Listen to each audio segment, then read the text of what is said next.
on the right screens. Nobody's on the right screens except me. Hello there, folks. Welcome to session 28 of Fathoms Below. I am, of course, your DM of Doom, Son of Asgard, or World Tree Quests, here on Twitch, Twitter, and YouTube. With me today, we've got my lovely cast. We have got Selkie Cove. We've got that one Warlock. We've got Lawless Aries Cosplays. We've got Just Kyle, and we've got Madness Diamond. It was so weird trying to read out everybody's name because everybody's name is underneath the wrong picture. Do I have any housekeeping? I don't believe that I do. So without further ado on that one, we're gonna get right into it, guys. What the frickle-frack happened last session?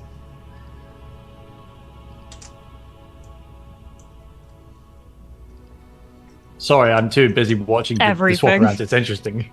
Everything. Everything happened last session. Everything did happen last session, but can we be more specific at all? Or are we all just biding time and waiting for Diamond to pull out the Bible? I'm holding a grudge. Praise be the Bible. Praise be the Bible. Have the Bible, it's fine. Alright, session 27 is post-fight. If you didn't watch session 26, go watch the combat. It's a lot. And shit happened after combat too. But mostly combat happened in session 26. Session 27 was the aftermath of that. Of Ariel basically finishing out the conversation with Dead Dad. The conversation Lita Dietz wishes she would have been able to have with her mom. And basically finds out that they're originally from, Deep Sea Elves. They owned property of a sea kelp field. There is a house on it that might have tenants in it, might not. But Ariel needs to go look in the basement for something that will answer some things. So we have a new quest line. And then basically, let's see. Echo also succumbed to some wounds after doing some post-combat math that sent them under because they were hugging an enemy. This is what happens when you have fun. Echo has a vision of the dead stretch, which is where we found them originally, in the hole. And a creature basically appears from it, and they have a little bit of an ominous conversation.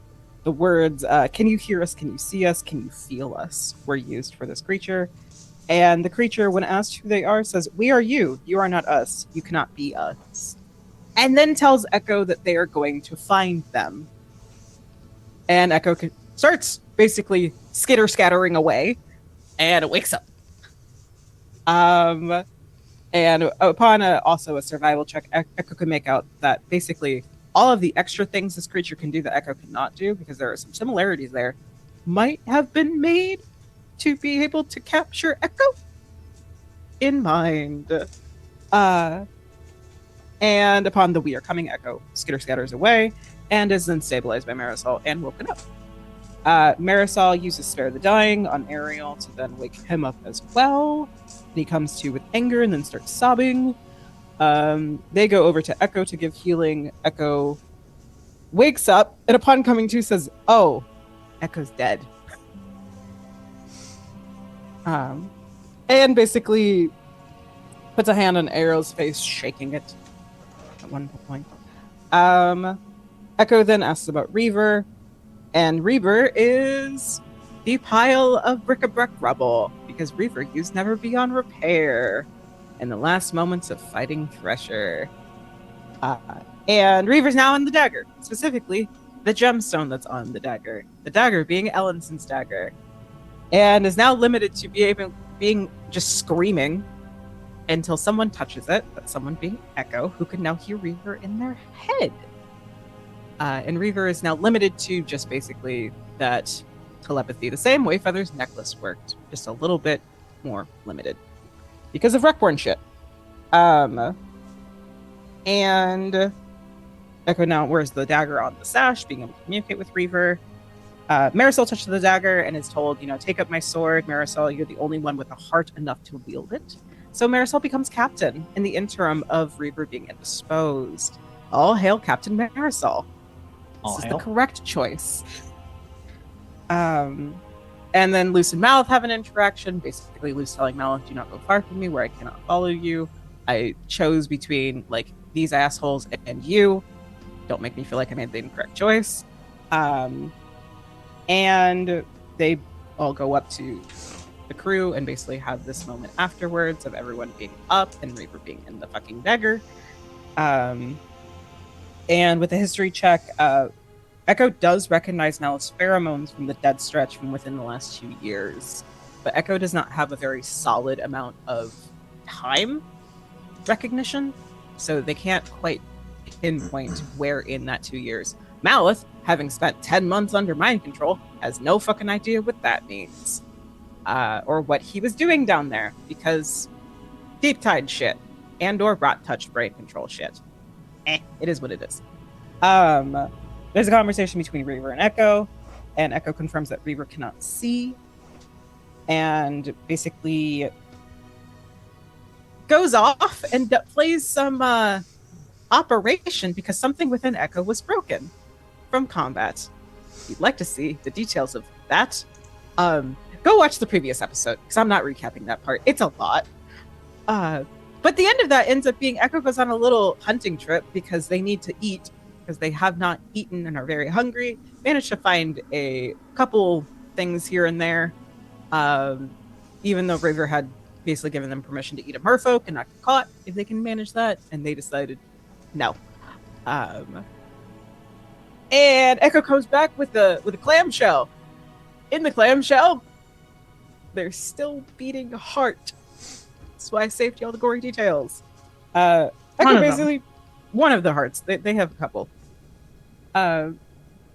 They basically have the conversation with Reaver of asking why Reaver's in the dagger. Reaver repeats that none shall die before the captain. And Echo comments that Reaver doesn't value his life now. But maybe a gift will help him value life itself. It's the heart in the clamshell. Spoilers. And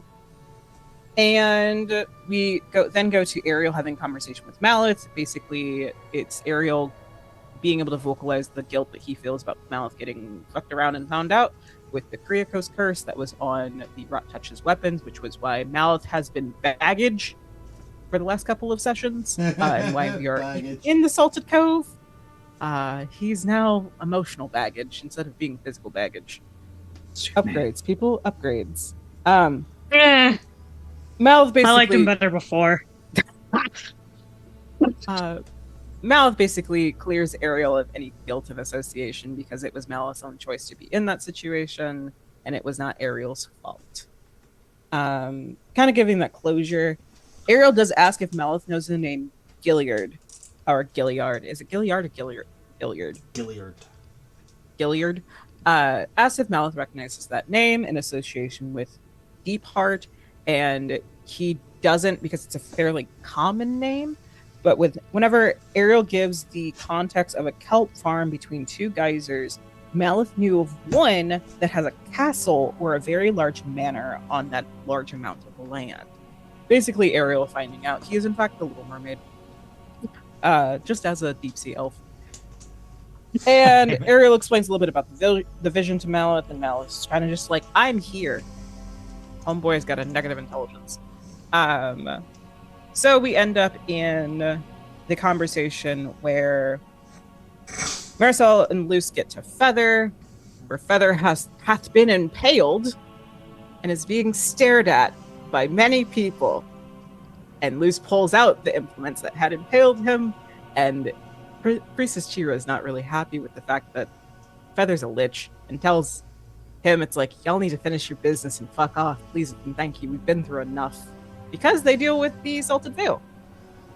So, undead are not really looked around kindly here, which is also the major lacking in Recordborn. So, we pretty much get that. Everyone regroups together. Ariel squeezes Echo's heart, quite literally. and then pats it in apology, realizing it's still connected to Echo. We have the conversation of what is to be done next, but Reaver's in Dagger. We have the night to rest and gather supplies before leaving, and we have to wait for Reaver's situation to work itself out because Luce doesn't know what the fuck's going on, and she knows the most about Rekborn out of the entire party. Which then ends in a conversation of Marisol trying to tell Malith he's allowed to make his own choices. He doesn't have to stick around with us. Malith takes that as Marisol get the fuck out, bestie, because negative intelligence. And then we all watch as Malith basically leaves. Luce has a little bit of a start of a mental breakdown because it's been a lot. And Echo carrying Reaver Dagger and Ariel go after Malith.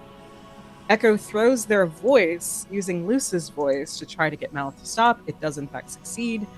They have a conversation. Malith touches the dagger to communicate with Reaver, and Reaver tries to say, gets the information that Luce did in fact swing on Malith post coming back to, and then piled that information away from later. If you want to see my reaction, go watch the previous fucking episode, please. And then Malith insults Echo by calling them weird. It didn't end well. Malith fucks off. Those three rejoin us. Luce is having a moment on the ground. Feather, upon seeing this, asks, "What do you need?" Luce says, "I need people to stop leaving me." Thus forth, Feather, our lovely wizard, lich person, makes an arcane gate and steps through it, saying he'll be back in 24 hours. And Echo attempts to console Luce, but then immediately, with emotions being translated through touch, Luce can feel the Echo is uncomfortable, and the tentacles said, "Please no." And Reaver Dagger is currently pressed up against Luce's side, so Reaver and Luce can have that telepathic communication. And we get the end credit scene where we got two. One of them is a group of deep elves huddled together, saying that they're going to go initiate an assault in the darkness because they shouldn't be expected. And then the place where they were going to assault lights the fuck up because they were in fact expected. Don't you hate when that happens? And the group swims up, it lights up, and surrounding it is a group of cultists. What kind of cultists, you ask? Is of course the fucking rot touched. And one of those cultists has skeletal arms with blades at the end of their fingies. Wonder who that is. And they basically initiate their clash, to which we flip again to the second after credit scene, where it is a giant skeletal hand reaching out, catching Malith like a fucking baseball in a mitt, smacking him down to the ground, and our lovely Feather stepping through, saying they need to have a conversation about someone who is important to both of them. End of session recap. That was one hell of a session recap. Thank you very much. You're welcome. For those Amazing. who heard that beep, I was plugging my phone into charge. I'm very sorry about that. Fantastic. Thank you very much for that, Diamond. We're going to kick off straight away with Reaver. Reaver, I need you to roll me a D100, buddy. Yeah, I've been waiting for this thing. Oh, apparently my throat's not been. While you do that, I've been sent a message on Discord. Oh, it's not. I've been tagged in something. Oh, it's you doing this exact thing. I had written it down on my board to remember to do this. That's fair. I just know the ADHD thing. Like, hey, Yeah. you said remind you of this. Cool. 33. 33. No idea if this is good. Let me open up my list of things. Come on, underwear. Come on, sneezing. I don't have a nose anymore. Okay. I don't like that look. This could be taken positively. Oh. Reaver, this is quite a serious one. Okay? Shit. But it could be taken positively, right? And it's also very funny it coming off the back of the last session we just had. Previously, when you rolled Reaver, you lost the memory of what it felt like to drink. Reaver, you are now unable to feel guilt. Oh no. Oh. As we have stepped into the realms of not forgetting folks, but losing your humanity, which is part of being a Wreckborn. Reaver, you no longer have the ability to feel guilt. You can, so to reiterate, you can still understand, I did something wrong there. I should apologise for that. You just no longer have the ability to actually feel the guilt. So you still have the understanding of guilt. You still have the understanding of guilt. You know what guilt is. You know when you do something wrong that you should go, okay guys, that was my fault, I'm sorry. You just don't have the emotion. Okay. That's going to be interesting with the conversations that are going to happen. Yeah. Just have it transition midway through. Just like, I know what you guys are thinking, and all I have to say is that when I made this decision that, you know what? Nah, I did the right thing. Fuck you all. Yep. Yeah. Yeah, no, I can make that work. Reaver, number 33. You no longer have the ability to feel the emotion of guilt. So now we know that there are 2 things in this list of 100 things that Reaver will lose over the course of his Wreckborn journey. He will lose memories, and he will lose. Well, so far we've lost the memory of a bodily sensation, and now we've lost the memory of an emotion.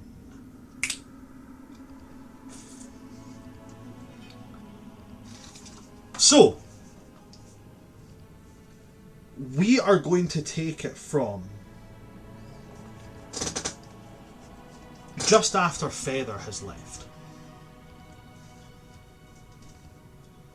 So you all see Feather kneel down, put his hand on Luce's head, rest his head against hers, and basically say, look, I'm coming back. I'm going to be gone for, like, at most 24 hours, but I will be back. I promise you. And then he stands up, walks arcane gates, and he goes through it. Now, emotions are running high since the combat. You guys have been told you have the length of time you need to rest, and then you need to leave. And you have a couple of paths laid out in front of you. What would you all like to do?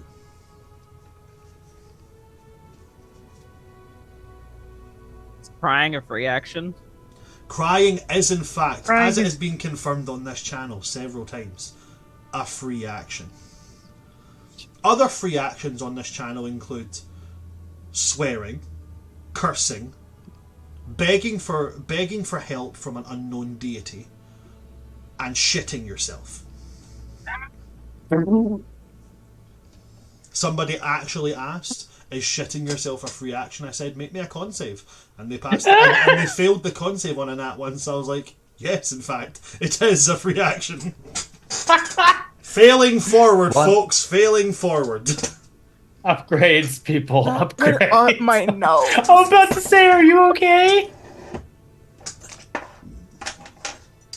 So, One of those things is not like the other.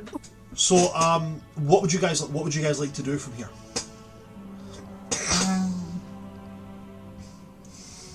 Anybody?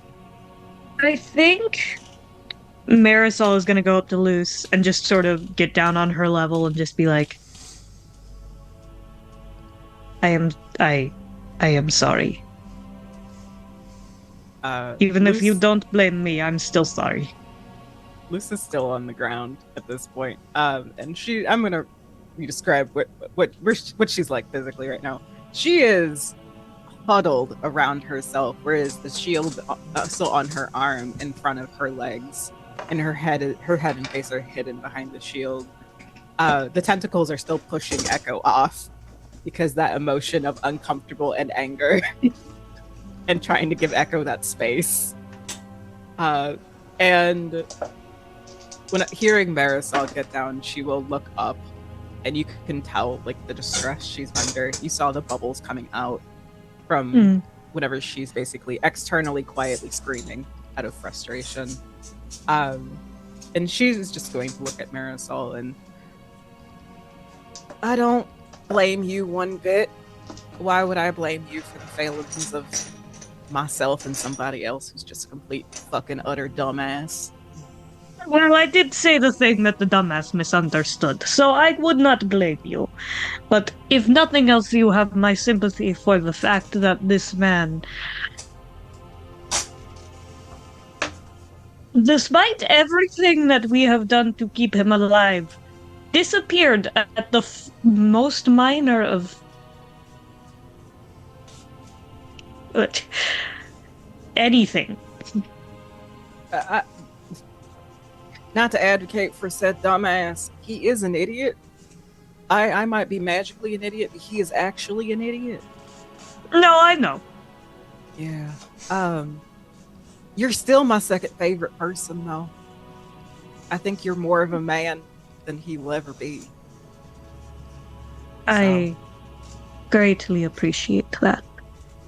I understand you have Echo, who is great company, although you may not want the emotions to transfer, and you have Reaver.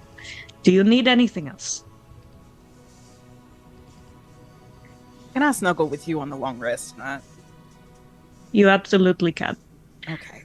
But I just have one thing I want to sort of sort out before then. Okay. Will you be okay with the group? I will be fine. I don't think Reaver and Echo are gonna let me cause massive amounts of havoc without Reaver's approval. Well, that's fair. And I also want to ask the group. We have more than one way we can go. It seemed like there was genuine interest in Ariel's homeland. Does anyone have any objection to going there next?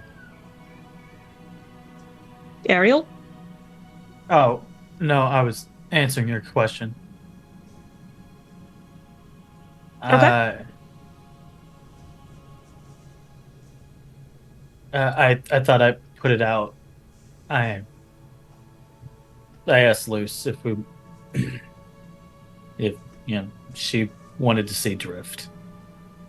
That's not something I want to think about in this state. I think I need to think on some things before I think about Drift. Okay. He's still stationary, and apparently Mal was able to do something fucky wucky to be able to make sure he's still got somebody with him or checking up on him. So I don't know. My answer to your question is I don't know. Okay. Then a second question. Marisol, is there anything you want to do? Echo? We've dealt heavily with some of my shit. Do you get... What about you guys? And I'm almost certain you don't want to deal with even more of my bullshit. As much as I'm coming to terms with said bullshit, I want to make sure you guys get your business taken care of as well. I greatly appreciate that. Reaver has disintegrated. Killing the thing that did that is now my top priority. Absolutely. Yeah, he's going to die. Again. And again. And again, if I can help it. Let's hope that we only have to do with it. Let's hope we only have to do it one more time. Echo? Echo seeks nothing, Echo wants nothing.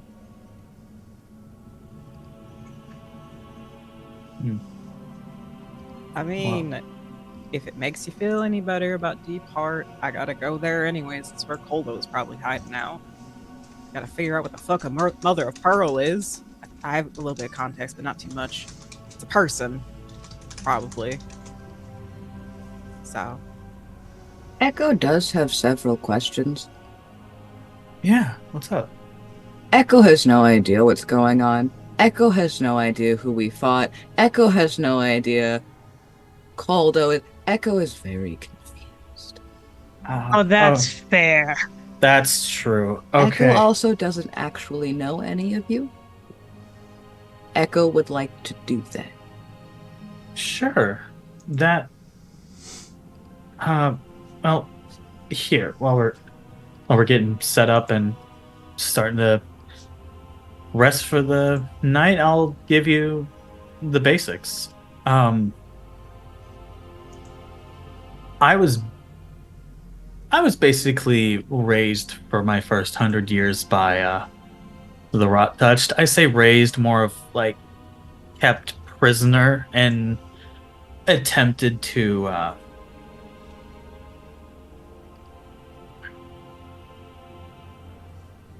what's the word?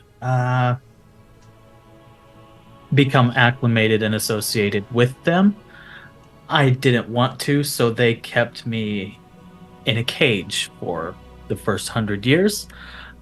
Until something that gives me my magic broke me out, and I ran. And I killed, and I ran, and I ran. And I spent the next 50 years working my magic and learning, and came to have a life and a home and help people as much as I can with the skills I have. I became known as a witch. And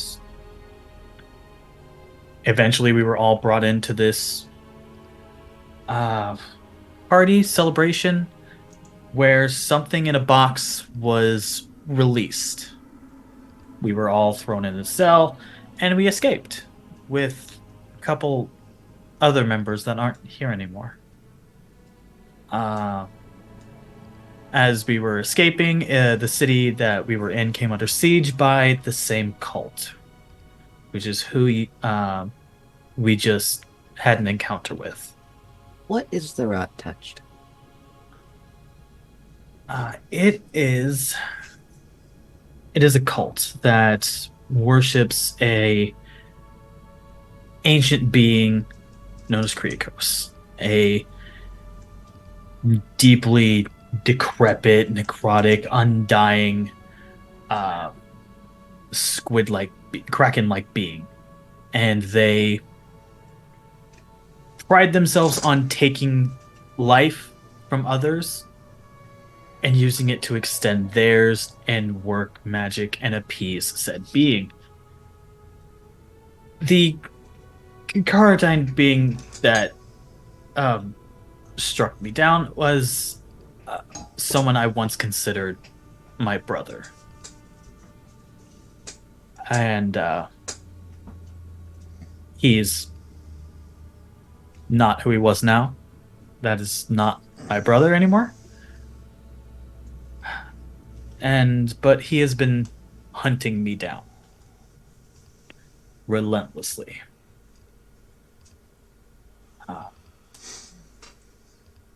He's bad at it. Well, when we first encountered him, he did poison Malith, and we had to carry him for the past few weeks. So, yeah, there's that. And right after we found you, well, before actually, right before we met you, we were able to get him here and get him the help he needed to be better. And I mean, that's... Who is he? Who is Malith? Exactly. That's a her question. Who are you pointing to? That's a her question. I don't know who you're pointing to. That's a loose question. Cool. There you go. Gonna turn, and then kind of. I don't know if mental states are good enough for that question, considering a lot of things. I'll be fine. Abridged version, shorthand version. Malith and I know each other from an organization called the Deep Tide. It is mainly sea elves and deep sea elves who just want to be united again from being sea elves. If you know anything about the legend of King Adelan, the last true hero, the last true king, ended the whole golden age of heroes and all that. Well, he went missing some centuries ago, taking all his regality shit with him and notability and power, going missing fighting some thing. And so yeah, I know Malice from that. Drift is also a Wreckborn, much older Wreckborn than Reaver here. And Luce will pat the dagger and then just mental connection. But Drift is a Wreckborn who I was also in the Deep Tide with, who is my favorite person. We've been together for maybe 50, 60 some odd years. And Koldo, who I know you said name mention, Koldo is for that time when I was with the Deep Tide. He taught me how to fight the way I fight. And he was supposed to be in Whale Watch Settlement, but he ain't. He gave a coded message basically saying Whale Watch Settlements ain't safe and go to Deep Heart, Mother of Pearl. That's basically it. He's something else along with himself, but I'm hoping he's not as much of a fucking dumbass as Malith. But Malith is a very skilled fighter and a very useful person when he wants to be, or if it fits his suiting. But he does mean a lot to me, so if you could not kill him, that'd be great. Not that I'm saying it might, I'm just saying, like, he's supposed to be friendly, not food. I heard a Kirkhian say that once, so I think it's correct. And Fish are friends, not food. that's basically that whole deal with Malith, is that he's just been somebody that I've known for a while. He's a co-worker. He's also one of my dearest friends, which is why I'm so upset. Right. And then Echo's going to turn to Marisol. And who are you? Exactly.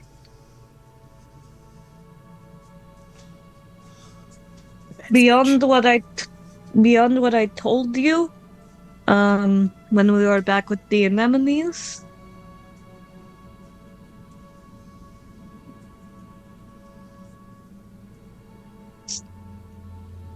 I guess I am a healer. I am for a long time someone who just tries to do the best for others. And I guess I am also captain now.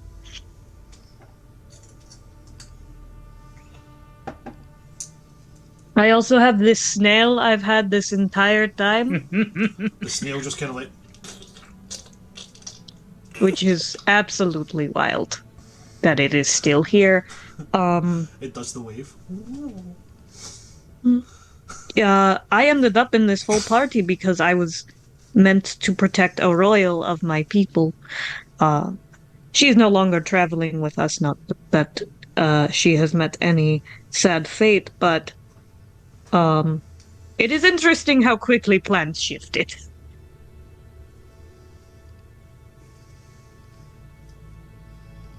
Echo understands a little bit more now. About everything. No further questions at the moment. There will be more later. Echo has Of so course. many.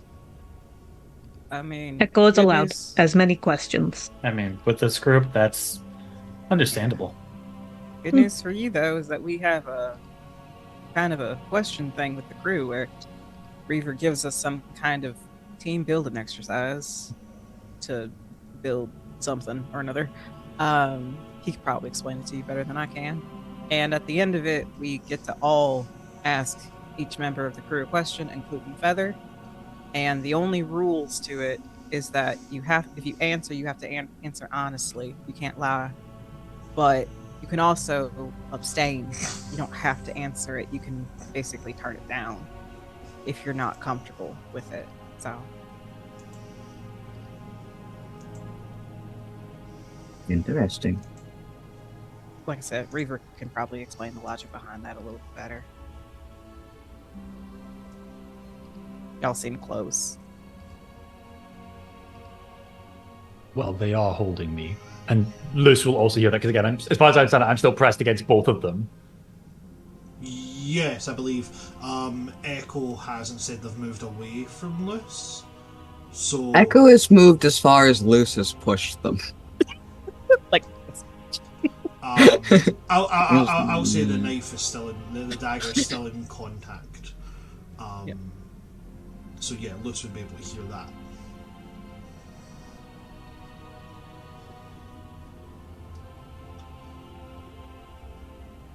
Echo thinks they have no input on where everyone goes next. As Echo said, they have no needs, no desires outside of base. Echo does think that rest would be preferred. Yes. Yeah, that's fine.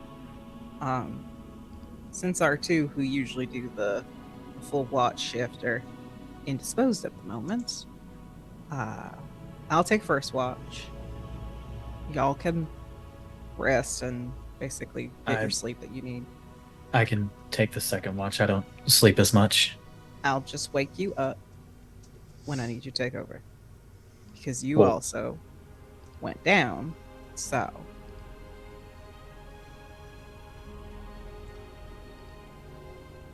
Echo will be on every watch. Echo, you Do need you- sleep. Do you not sleep?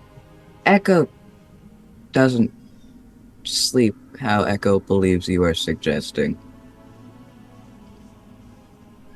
All right. Well, I mean, I don't really sleep either. Just go into like womb, and I'm out of it for a few hours.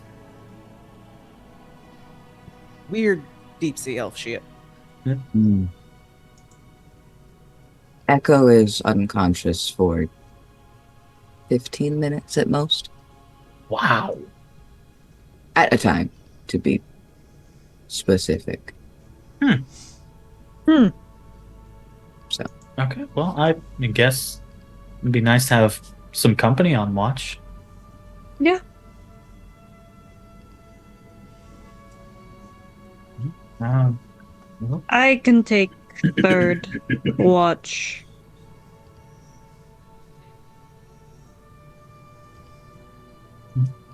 Echo doesn't know how many watches there are.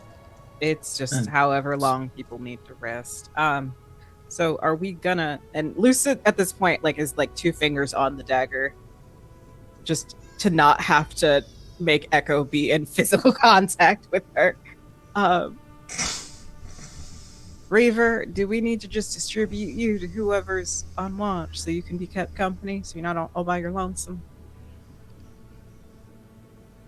It's kind to care, but I need to build. I have some work for you as well. All right, well, I ain't doing nothing else.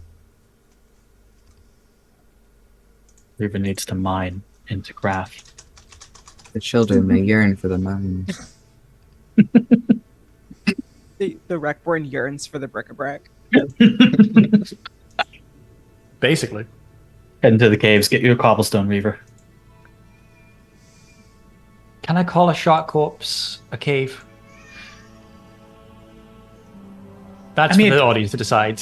I mean, it depends on your It is. definition of cave. Yeah. Yeah. Just that's you our wait plan till for you now. hear what I've been cooking. Oh, I got God. plans. So excited.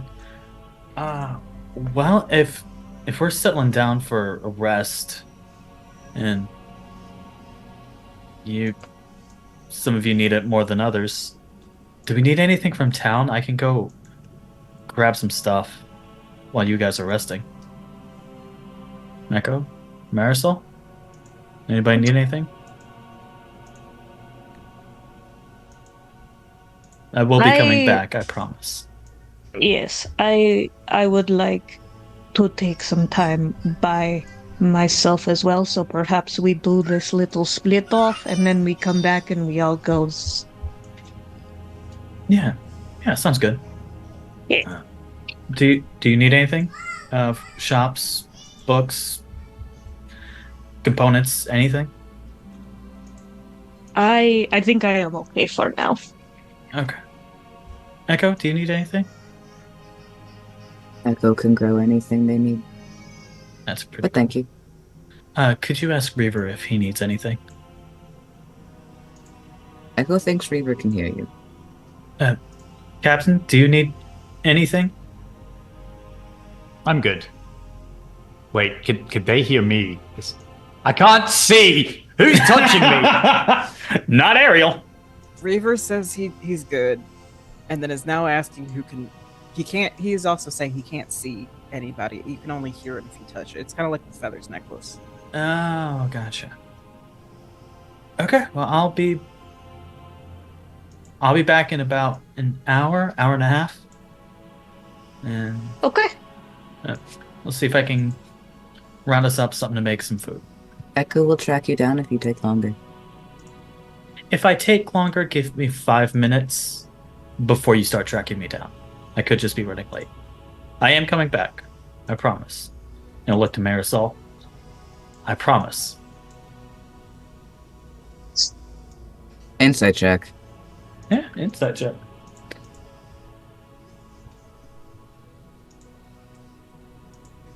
Sus bus. 17. Which is actually shockingly low for me. 16 is being honest. That's all. Okay.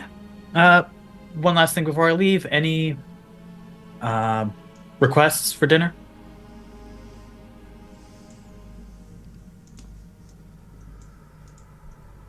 Okay. And I'm gonna swim off and try and gather up a few bits and pieces of stuff we might need and supplies. And just stuff for dinner. Okay. And if I can, I'd like to try and find a bookstore. Or like the underwater equivalents of a bookstore. I understand what you mean. So with the East Coast merfolk, that's a fairly easy thing to do. They collect quite a lot of literature, but it is mostly merfolk literature. You'll be very hard pressed to find anything else than merfolk literature, and most of it is around funeral practices and notations of those who have died.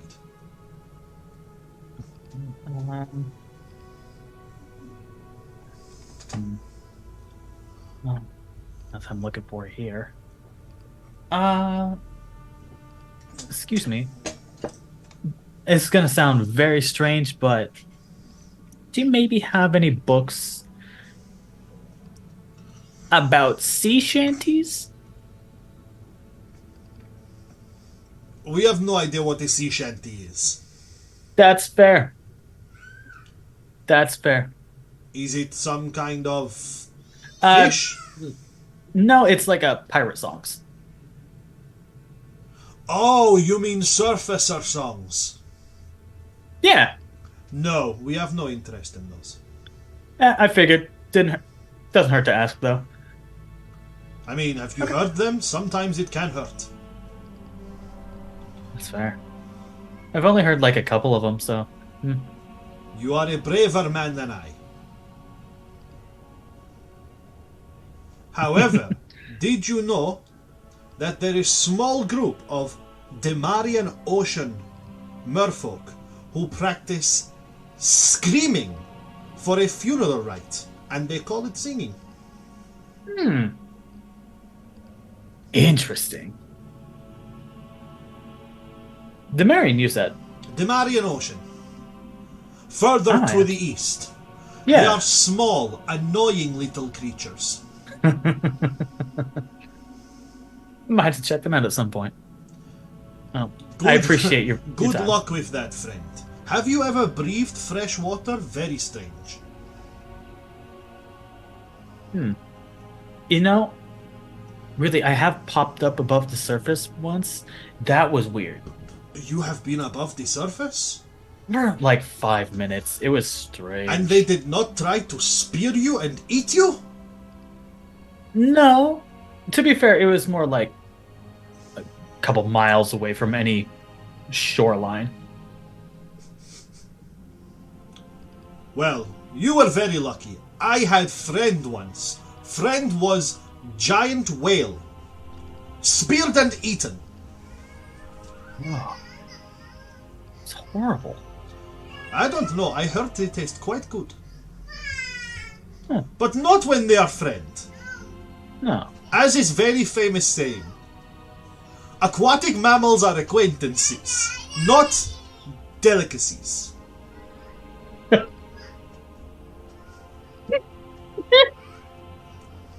You know, you're totally right. I heard this from a wise philosopher once. Well, you have a great night. You too. Alright. Okay, well, I'm gonna go find us something to eat for dinner, and For those who are curious, that wise merfolk philosopher's name is Disney Pixar. Oh, we lost a Marisol. no. We lost a Marisol. Oh, Who are we Captain, now? my Captain.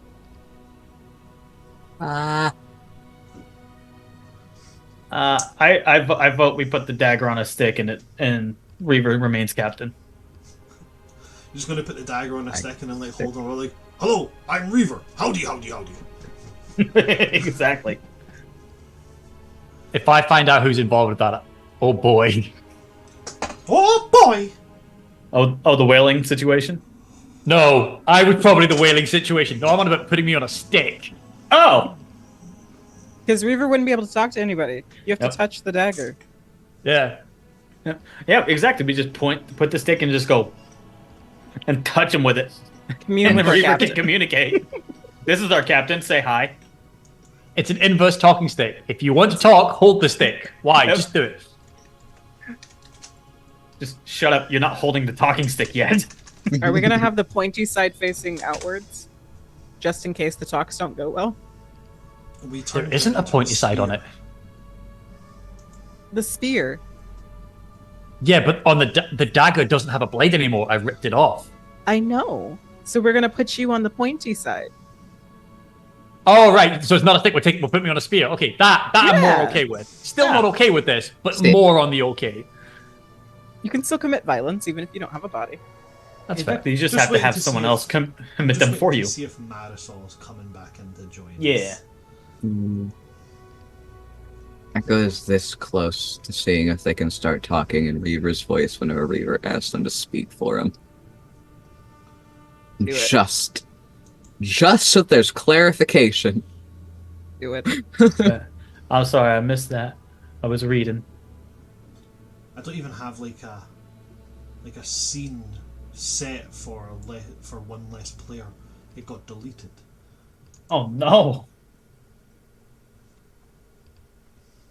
Okay, hold on. Here's what we can do. Well, I see Denny is online in Discord, so hopefully they're coming in soon. Yeah, here's hoping. Bingies crossed. Hey! Hey! And Is that the I culprit? manifested it. Yeah, I didn't realize she was laying behind the laptop and she laid on the charging cable and she unplugged the charging cable from the laptop. So now she's a baby now. See, now this would never happen with a dog, because a dog would lie on it, then immediately go up and be like, "Oh my god, I'm so sorry. I didn't mean to lie on it. I'm gonna leave the room. I'm so sorry." And then they would leave, and then you would just tell them, "No, it's okay, bud," and they'd be like, "Okay." We are. And then they You do it see again. this face? Yeah. You see this face? This baby has no remorse. That child was like, Same. I was so close to enacting my master plan. I was about to say, it's like Reaver. Feels no guilt. I don't know if you can hear Kyle, but Astrid is currently standing at the door shouting "Babu, Babu." Yes. Astrid, Hello. Sorry, excuse me a minute, folks. Astrid, you can't. No.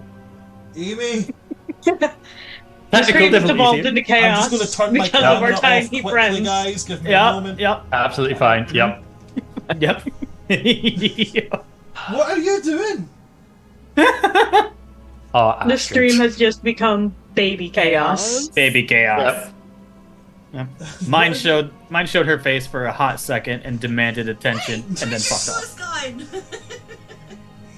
She goes somewhere. I don't know where she is. For She's those of causing you, chaos. she's going under the bed. Yeah. She's going under the bed. For those of you that are unaware. Okay, I'll put my camera back on now. It's not the worst. I would like to clarify that she had a nappy on, but she just walked in with like nothing else on and was just like, "Hey, what's up, guys?" So I was like, but now she's currently hiding under the bed, and my wife is under there wrangling her out. So I'm going to continue. So we had Echo asking questions. We've had Ariel wandering off to try and find books. And information. And what was the other thing you wanted to do, Ariel? I want to get us something to cook up for dinner. I'd also like to find Priestess Shira. Okay, Priestess Chira, I will tell you this one right now. Priestess Chira is way too busy to talk. She is not seeing anyone right now. You can find plenty of food, however, they give you food willingly, but there's no meat eaten here. It is That's cool. only sea vegetables. Nice. Can I find like an assistant or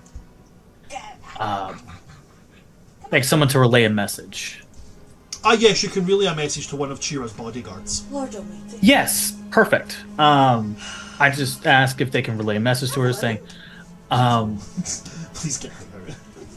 in regards to That's so rude. the most recent patient you've had and that she had some healing with,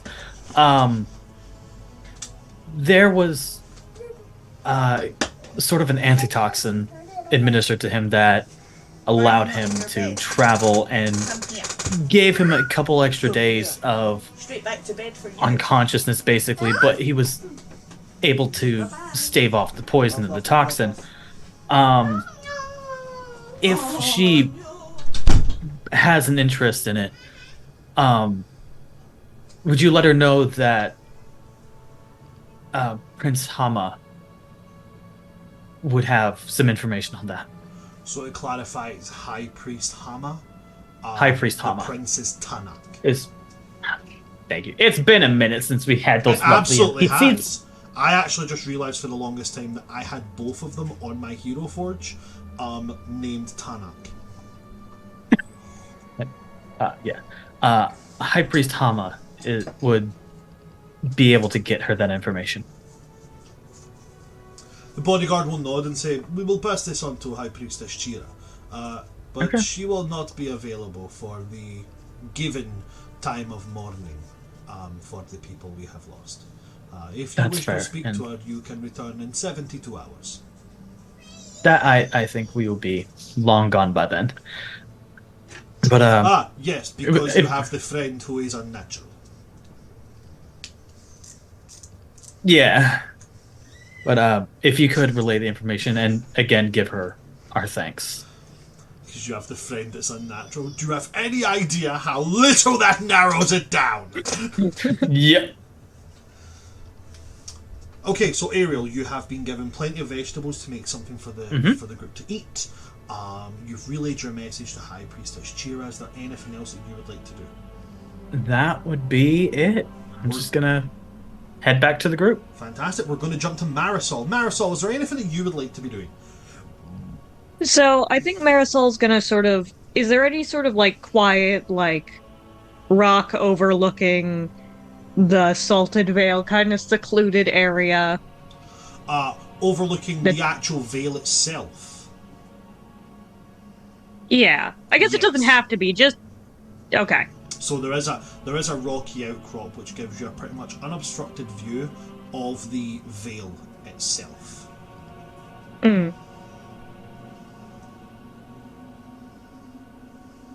All right, I think Marisol is gonna go up there. She's gonna sit. She's gonna take Reaver's sword and she's gonna plant it in the ground. Okay. And she's just gonna sit there and for a moment sort of try and talk to Taito. Oh, you want to try and reach out and communicate to the Stormbringer. I do. Sorry, I know this is a bit of a left field turn, but the more I'm thinking about it, the more I think that. All. Okay. Make me a religion check.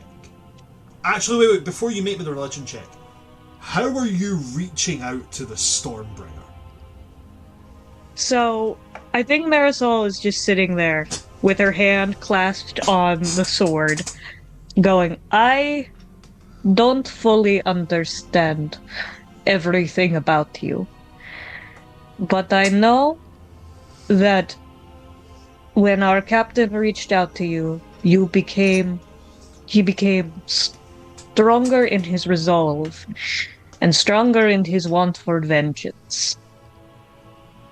I have lived a life up to this point trying to atone for a sin that I realize now, looking at all these other people who are constantly trying to atone for things that were not their fault, was not mine. And I think that power and that want for vengeance and that oath to bring it may help me here. So if you have anything to lend to me... You don't even get to finish the sentence before you feel... Right, so it's not like you hear a sound. It's not like if you're above the surface and suddenly you would hear thunderclouds and stuff. It's nothing like that. You feel the pressure in the water massively amplify. Like, if there was a tin can floating, because bear in mind, you guys are not that deep. You're about 500 feet at the deepest. At this depth, not a lot of damage is being done unless you're a biological human, right? Or a surface-dwelling entity, right? But if there was, like, a stray, like, car floating by, this is how much the pressure changes. While this car would just be sitting there fine and dandy, it would, within seconds, be turned into like a cube as the pressure builds. There's this low rumbling, but it's less of like a thunder rumbling, more like the undersea earthquakes you hear before a tsunami starts.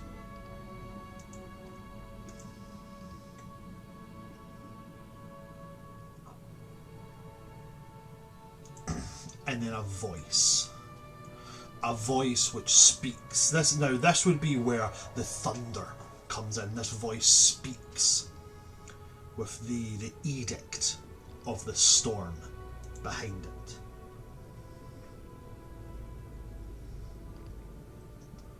I hear your words, Quiet One, and I answer them.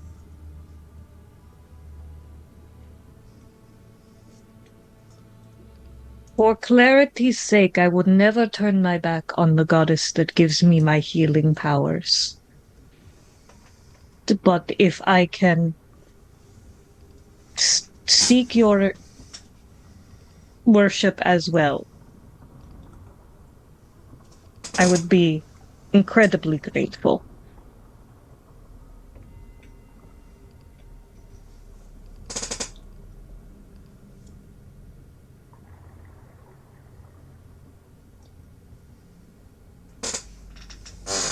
Let me make a roll to see if something would be considered here. Okay. Okay.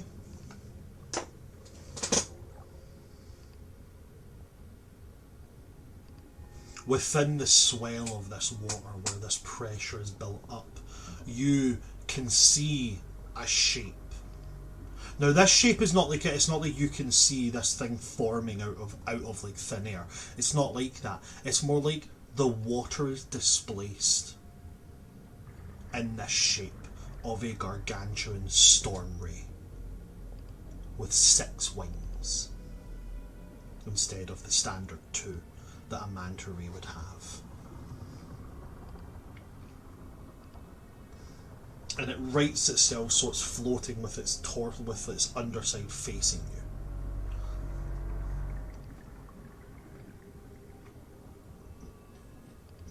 And it says, I cannot give you the power to walk that path of vengeance while you will lay claim to the faith of another.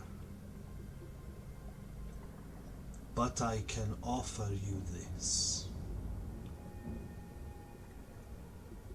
Work in tandem with myself and the goddess who grants you your healing powers. Keep your abilities to keep the living alive, but forgo your affairs with keeping the dead where they should be, and instead adopt the edict of the storm. For so long you remained quiet. I would have your voice be heard above thousands. To be clear on what he is offering, he is not offering you the Paladin Oath of Vengeance, because that would be something that you dedicate yourself to entirely. And in fact, an Oath of Vengeance, you would not be able to uphold an Oath of Vengeance and Grave Cleric capabilities together. Eventually, Sure. one would cause you to become an Oathbreaker. What he's offering you is that you would remain a cleric. So you would still have your healing capabilities, much like you have right now as a Grave Cleric. But he is saying to step away from dealing with the dead and instead embrace the powers of the storm. He is offering you, should you wish to continue worshipping both him and Sahalu, you would change your domain from Grave to Tempest.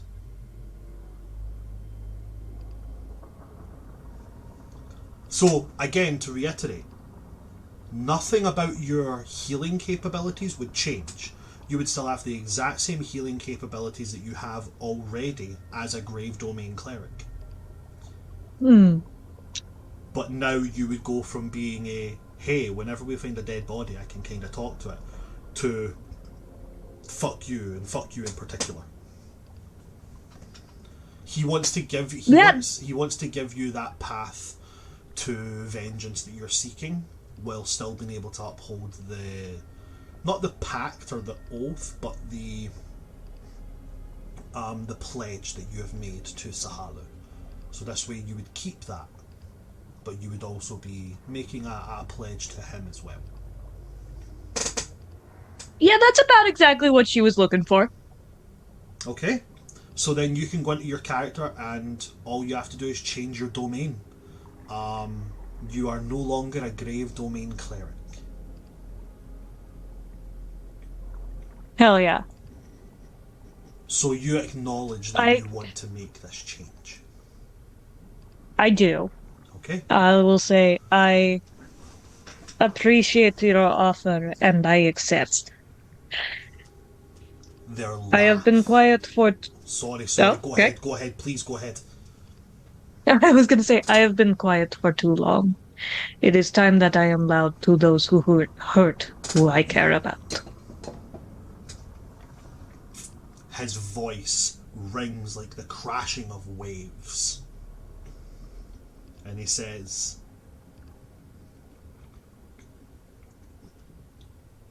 I will give you the powers to be heard across the 9 bodies. From the misted oceans of the south, to the frozen salt ocean of the north, and to the deepest depths of the Black Ocean.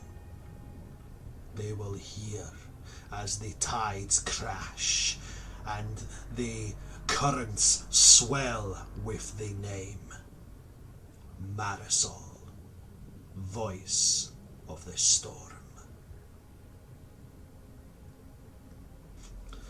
And Marisol, at that point, you feel that pressure that has built around this entire place. You feel it pulse in and until it gets to like the center of your chest, and then for the briefest second it feels empty. Before there's like the sound of like, it's almost like the sound of a sonic boom. And that gap fills, and it fills with a swelling, coursing, twisting, rushing storm ready to be unleashed. Marisol, you are now, again, like I said, the only thing that changes is your subclass. No longer Grave Domain, you're a Tempest Domain Cleric. Amazing. Busted as fuck subclass, by the way, folks. Busted as fuck. If you want to get majorly fucked up, all you need is 2 levels in Wizard, and you'll fucking wreck shit. 2 levels in Wizard, go Order of the Scribes. You can change the elemental damage of any spell. So you go, I'm going to cast Fireball, but I'm going to make it lightning, and then you channel Divinity and go, you just take max damage, because I said so. Cool. But yeah, there you go, Marisol. Is there anything else that you would like to do? Taito is a being of very few words. Now that he has declared you the voice of the storm, his presence starts to wilt and fade. If there's anything you would like to say to him, now would be the time. I guess just, I appreciate you. Also, if you can help Reaver put himself back together faster. I'm pretty sure he works with you as well. Make me a persuasion check. Yeah, that's fair. Make me a persuasion check. Go for it. Make me a persuasion check.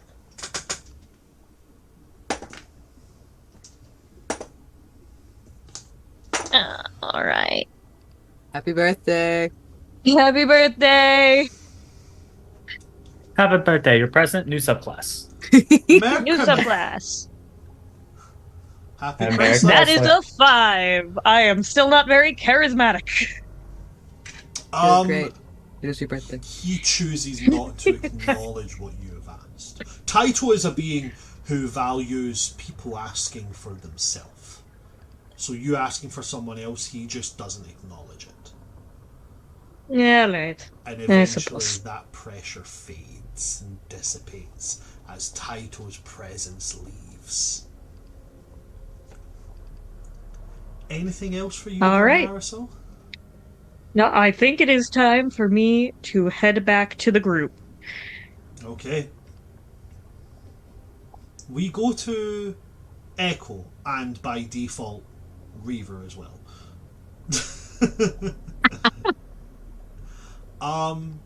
Echo, Reaver, is there anything that you guys are looking to do?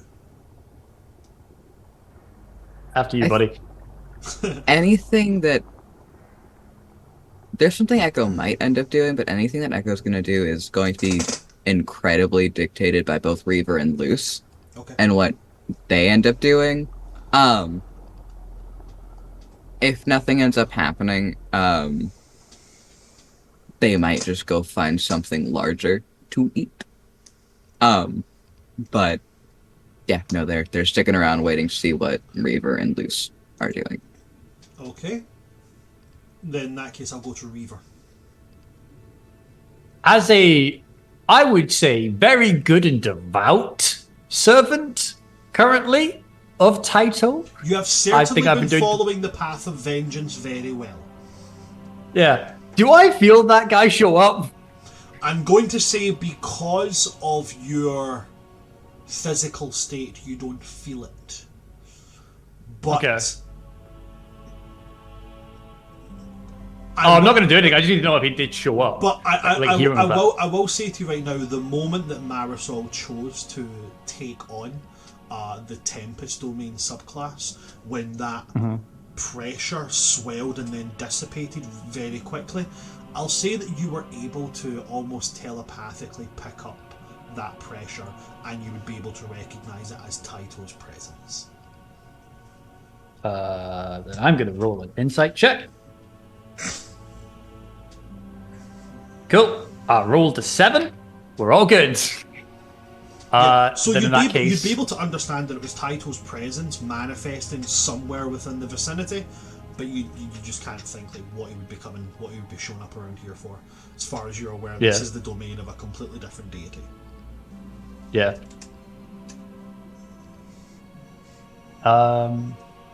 Then all I would need to do is get shoved back in the shark. I have bodies to build.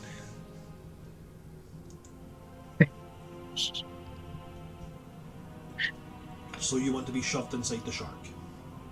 Yeah. That's the plan for the rest time. Is I'm going in the shark, and I have a wonderful description for you when I finish my bodybuilding. And I need to obviously ask Luce needs to ask questions to me because that's might help in the distraction, and I have something I need to ask of them during the rest part. But that's all for me because I'm stuck in a dagger. Okay. Then I believe the last one we're going to would be yourself, Luce. Luce is still on the ground, just 2 fingers on the dagger, head back on her fucking knees, shield is still wrapped around her, and she's just sitting there. Just not doing much. That's kind of where she is until someone asks her to do something. Okay, The whole group of people going, up to you. In that case, Luce, you're gonna receive a sending. Oh god. Come maybe about half an hour after everybody kind of splits to go and do their own thing. But you'll receive a sending. It says, "Hi, it's Malith. Sorry I left.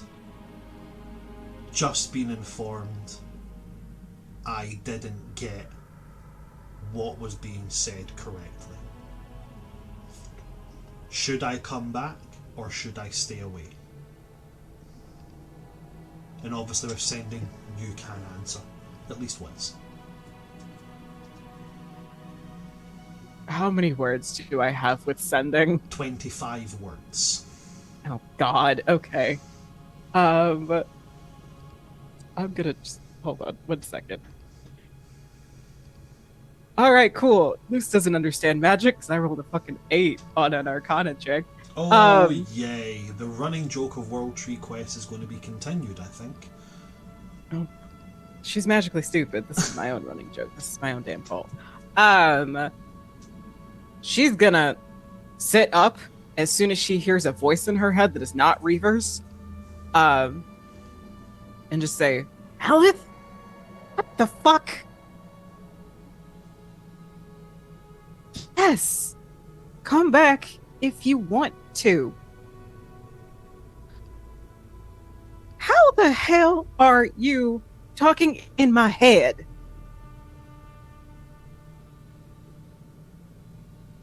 But only if you want. Done. And she would have said 2 out loud. She's speaking out loud in this She's moment. speaking out loud. Yeah, very confused. Okay. So Echo and Reaver would also hear this, I'm assuming. Because she's still touching the dagger. So I don't believe sending works like that. I believe sending is a message purely to yourself. However, what I will do is I will... she's saying the message out loud. Oh, so you're Reaver asking if hears they would her hear it anyway. out loud. Right, yes. So they would Yes. probably hear it out loud, yes. However, I'm just going to double check the wording of sending to see if it says anything about it being like... Oh, no, it specifically says you hear the message in your mind, recognizing the sender as if you know them, and you can answer in a like manner immediately. Yeah, okay, so yeah, if they're in contact with that, so Echo would not hear it. Mm-hmm. But Reaver would, because Reaver is the telepathic link. That it's not like you can touch Reaver and then suddenly everybody touching Reaver is all telepathically linked. If you touch Reaver, you and Reaver are telepathically linked. So Echo wouldn't be able to hear it. Reaver would, because he's linked to you. Yeah, I didn't think about that part. I just meant the out loud bits that she was Okay, saying. cool. But so the out loud makes it even parts, more yeah, spicy. they will all hear it. But Reaver got to hear Malith. Reaver got to hear Malith. Kyle? I'm not saying a word. Reaver is Gotcha. staying silent. Luce doesn't know this shit. She's magically stupid. And she's just gonna she's gonna keep talking, just say it's like, I don't want you to come back if you're not fucking wanting to. Are you still in my head or are you gone? Malif. Alright, I think he's gone. There's She just puts her head back there's on her already knees. an arcane gate forming. Spinning out of nowhere, and Malif just like stumbles through. Not like he was right. Okay, so to reiterate, not like he was pushed through. More like when the portal formed, he like anticipated there would be like a ledge, so he's kind of did that thing where you step too far and too high, and he's kind of like came through a little bit strangely, and then Feather just steps through, hands behind his back as if there's absolutely nothing wrong.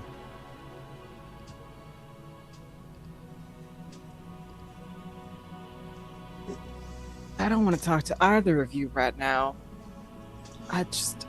But I will. Reaver. They're back. Meaning Feather and Mal, since you can't see shit.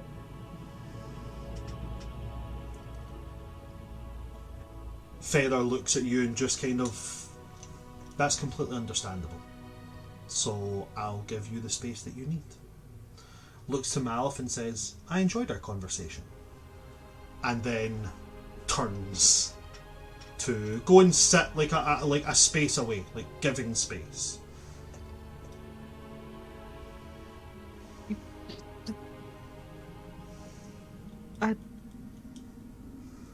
Mal, why were you the fuck in my head?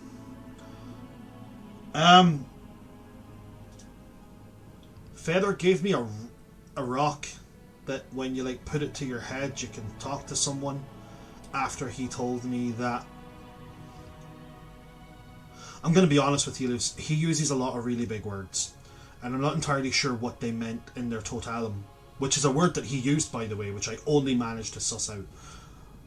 But by the vague idea of it, I took some things the wrong way and acted a bit like a prat.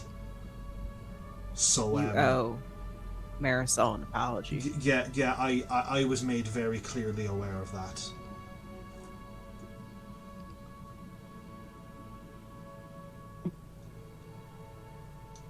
I'm glad you're not dead. Me too.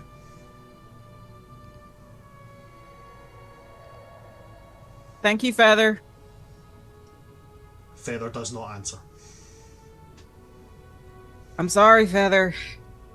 He does not answer. All right. I tried.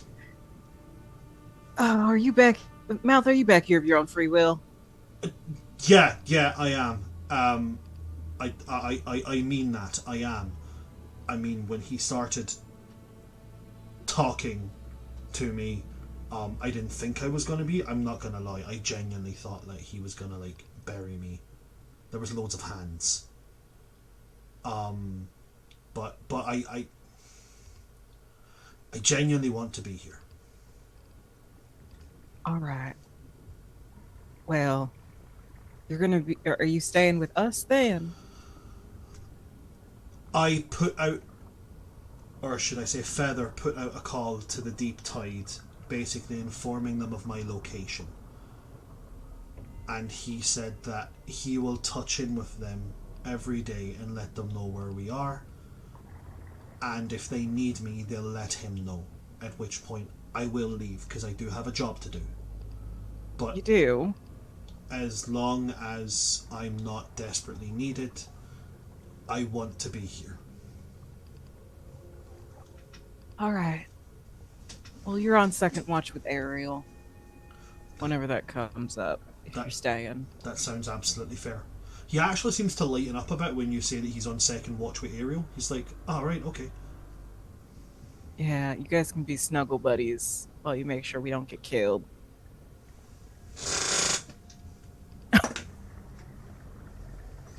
You can make an insight check if you would like. Oh, God, please. Come on, dice. Thank fuck. Modified 20. I rolled a 19. I have a +1 to insight. Okay. He laughs a little when you say like snuggle buddies before he kind of realizes you're not entirely kidding, and he's like, "Oh, does he do that when he's on watch?" I don't know. I've never been on watch with Ariel. I slept with him once, and he avoided me the next day. Oh, as far as I'm aware, when you sleep with someone, you're not supposed to ignore them the next day. That is like really bad practice. Wait, no. I need to add context here. Marisol talked about this with me. We slept near each other. We didn't, like, do the thing. Oh, you slept with each other, not like... Alongside. Yes, not that. Right, okay, cool.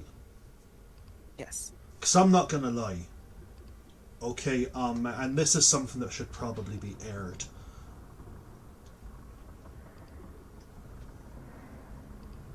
I don't think I want to hear about anything of you doing that kind of sorts.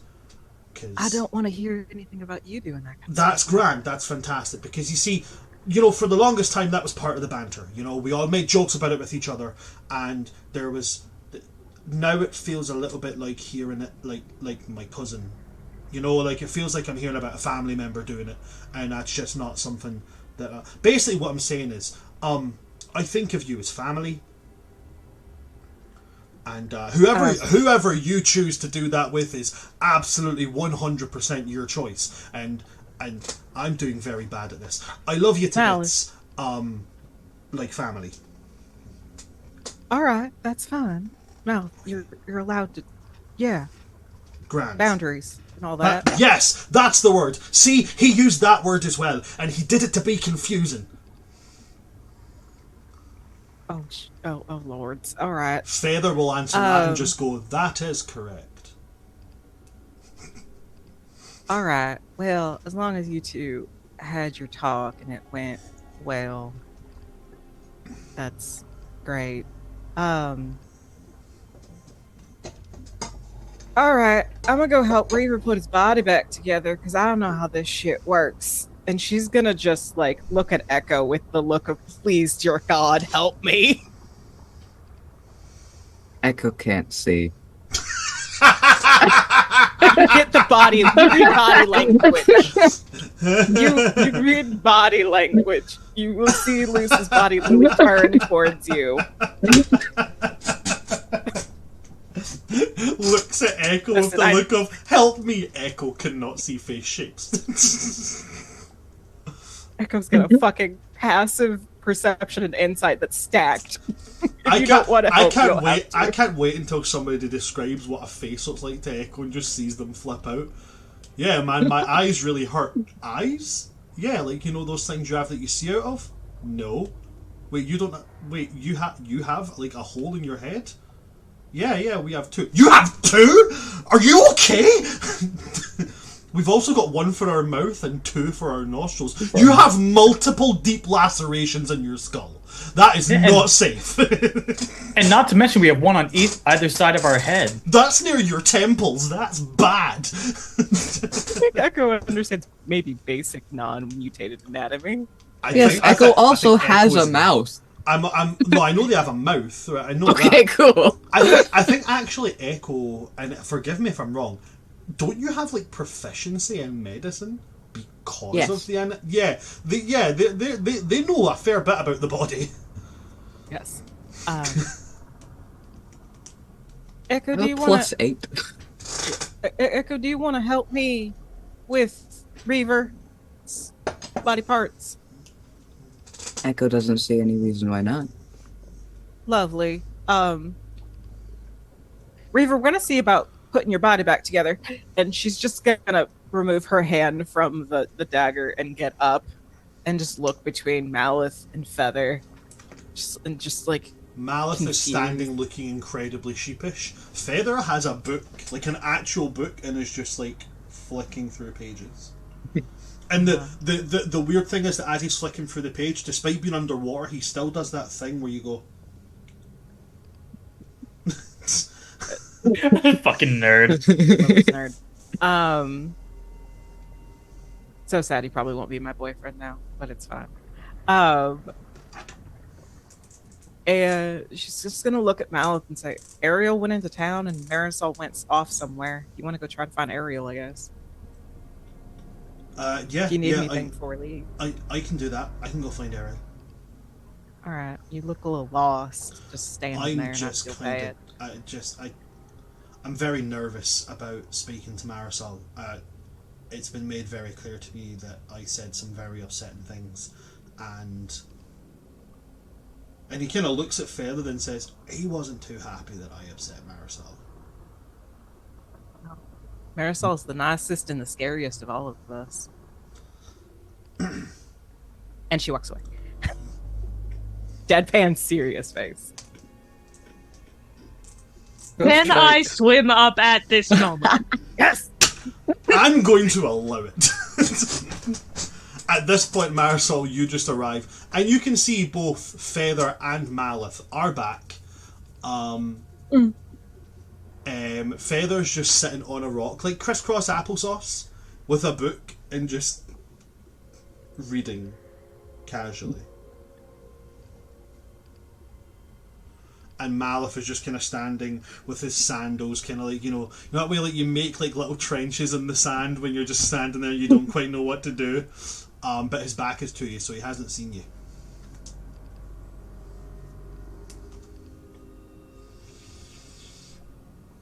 So I take it Feather was talking to you. Jumps like easily like 2 feet. Swims himself around and is like, "Oh, Marisol, hi there.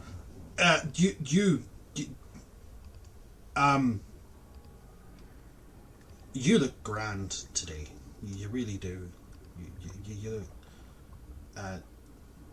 and then he looks at Feather, and this is the first time Feather looks away from the book. He just turns these glowing greenish blue eyes towards Malith, and Malith sees them, turns, looks at you and goes, "It has been made very clear to me that I took something you said the wrong way and reacted very poorly to it, and I would just like to say I'm very sorry about that, and that it was not my intention to cause offence." I appreciate that. Even though it feels like something Feather told you to say word for word. Feather pipes up. In all fairness, the words that he wanted to use were far less eloquent. There was a lot of but involved. I understand. I forgive these discretions because you matter a lot to the people in this group. Do not make the same mistake again. He will nod to that, and with words that you can tell are very much Malith's own, not like words that have been corrected by Feather, he says, "I don't intend to make the same mistake twice." Good. And if it wasn't perfectly clear before, what I meant, you are not obligated to stay with us. You may come and go as you please.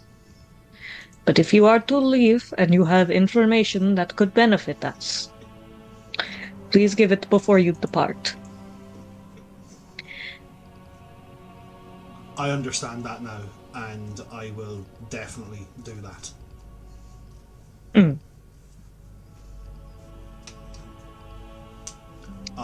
Very well. I'm gonna go find Ariel and see if he needs a hand with anything. Okay, that is a good thing. Good idea. And he will swim off to go and find Ariel.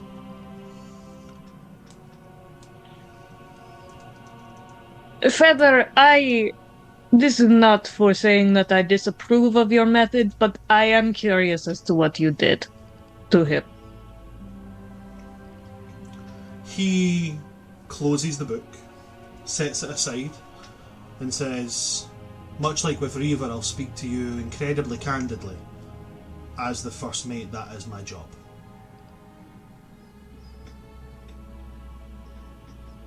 Malif's actions and his behaviour were inappropriate.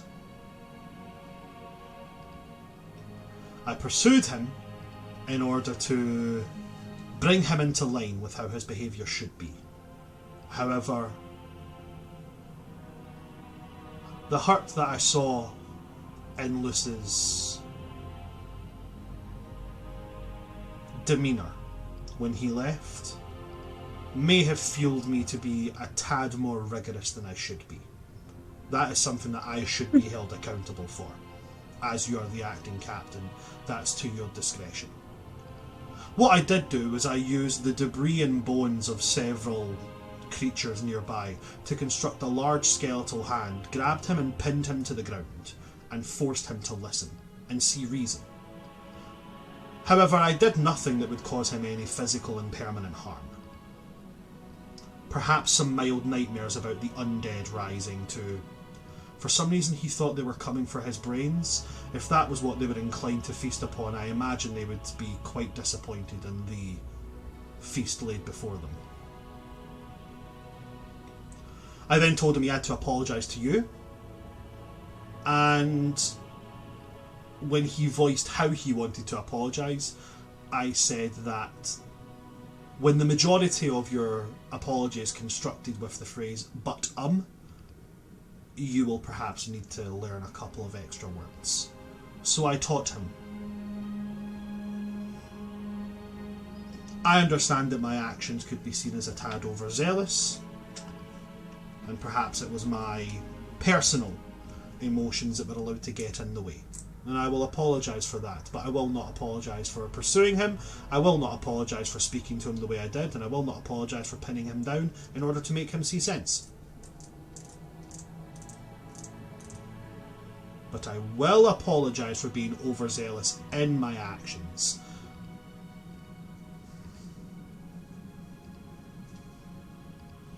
I appreciate the want to apologize. And as someone who needs to think about the emotions and the balance of the whole group, I would say perhaps it was a bit much. But also as a person who was there for the entire thing, it feels justified. I'm glad of that. Also, Luce has said they do not want to speak to me for a while, so I am going to give Luce the space they wish.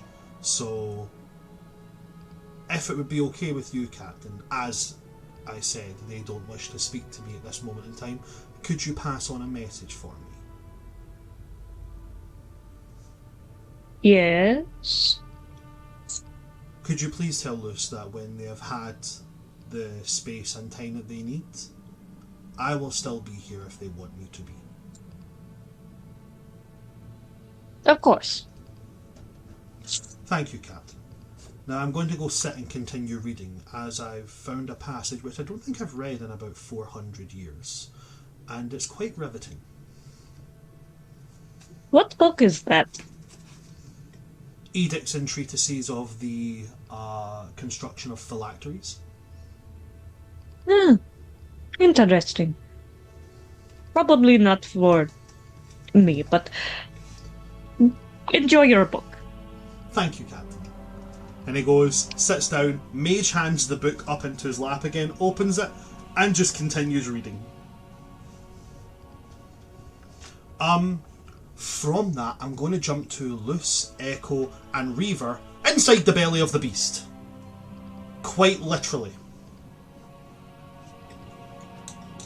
So you guys take Reaver into the body of the decomposing megalodon. Okay. You three, take it away. Cal, you had your hand up for a bit. It had a moment thing, and the moment passed, so that's absolutely fine. I'm so sorry, I didn't see your hand. Is there something that you wanted to do there? It was a throwaway comment moment, which is why I'm completely cool to let it pass. Okay. It was a bit of mild humour. It's absolutely good. Right, okay, I'm very sorry. I didn't see your hand, buddy. Really sorry about that. Absolutely fine. The seriousness over comedy. Absolutely good. The only thing I need to know is at what point do I not hear the conversation for my brain how Reaver's You going would to hear act with, none of the guns? conversation between Marisol and Anyone. Feather. You would probably catch the very beginning of the Marisol and Malith part, but that's probably about it. Okay. Can I ahead, Echo. retroactively accidentally make Malith uncomfortable? By all means, Echo, please. So it's literally just as Echo is leaving with Luce and Reaver, and Malith is stumbling over himself and gets a jump scare from Marisol. Echo starts laughing, but because of how their voices and how their laughter is, it's the fucking laughter that's all around, so it gets to just surround Malith at the beginning of that conversation. And that's it. That's all. Malith is going to take a free action to shit himself. Good. Absolutely fine, no problem. He swims away all that faster to try and find Ariel. We'll come to Ariel and Malith after we deal with Reaver, Luce, and yourself, Echo. So you guys in the belly of the beast. It tastes foul in here. Oh. Like, it's one of those, again, to reiterate, you guys don't smell, it's more like you... It's like a... It's less of like a taste and more of like an aftertaste as it passes through your gills or whatever breathing apparatus you use.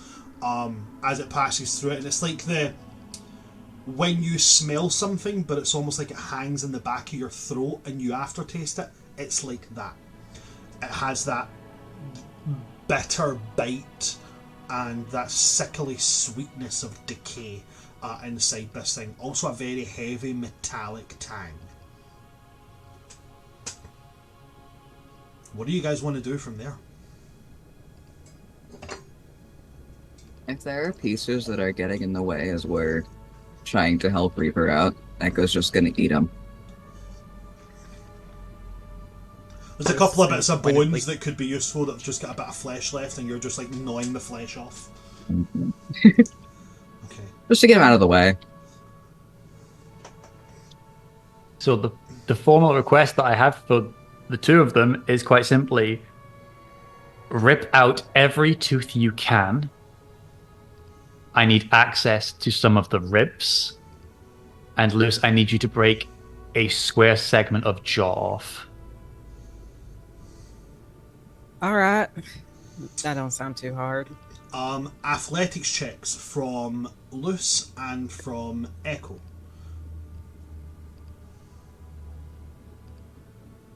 24. Damn, 16. Okay. 24 and 16 is going to be more than enough put together to...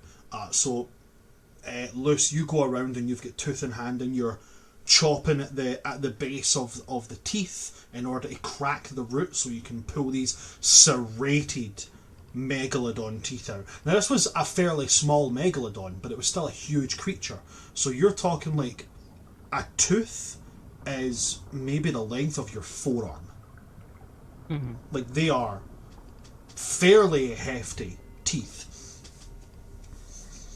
The square segment of the jaw, do you mean like a literal square piece of the jaw? I mean so if you think of the mandible, where the tooth is embedded, I just want one of those sections from top to bottom of the bone cut out. Oh, right, yeah, that's easily done with tooth. You just, as soon as you pull one of the teeth out, Luce, you just start hacking and you hack out a block with the rivet where the tooth would sit in. Echo, with a 24, you are more than capable. You swim up to where the ribs all connect into the spine, chew away at the rotted ligament around where the rib and the spine connect, and you're easily able to just wrench the ribs out.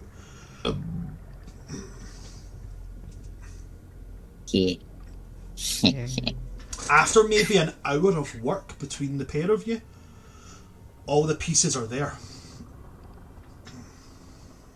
I'm seeing in my mind, and this is me shitposting, I am seeing in my mind all of Reaver's body, plus now the new bones added in and stuff, bouncing around like something that's ready to build in a Lego game. Yep. Don't worry. That's where my head is.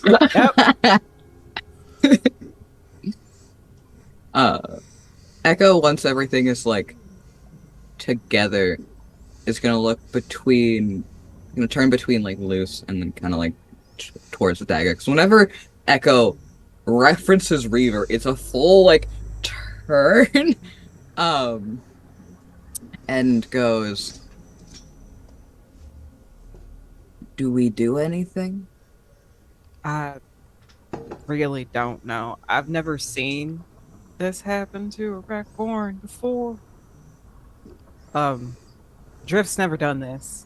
Drift is kind of my main point of reference for anything Rackborn shit. And Reaver's a fairly young Rackborn at that. So I guess it is what it is. I mean, I think that we put everything back. I don't think I put a shoulder where a hip should be. Do I need to touch the dagger so you can input this, or Full body shrug from Echo. all right? Well, I'm sorry if I made you uncomfortable and pulled you into this mess. Echo confused expression for a moment, and then Echo isn't uncomfortable from this. This is familiar. Echo can do this no problem. A lot of this is what Echo is trained to do. This is not very new. All right. Not uncomfortable. I'm sorry I made you uncomfortable whenever you touched me and I felt it. Once again, Echo was not uncomfortable due to the loose, not due to you.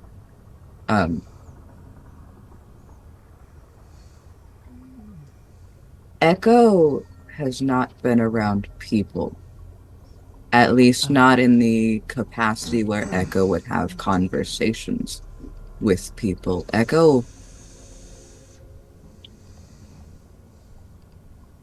has spoken more to this group in the past however long Echo's been with you than Echo has in almost their whole life. So Echo didn't know what to do. In situations like what happened, normally Echo would be killing one of the parties involved. That was not an option. That's why Echo was uncomfortable. All right. And then Feather left. And Echo was angry. Same. No. But no. Okay. I have a question for you. Echo might have an answer. What languages do you speak? Some of them. Echo doesn't know the names. Luce is going to speak in Murish. Do you understand me and what I'm saying right now?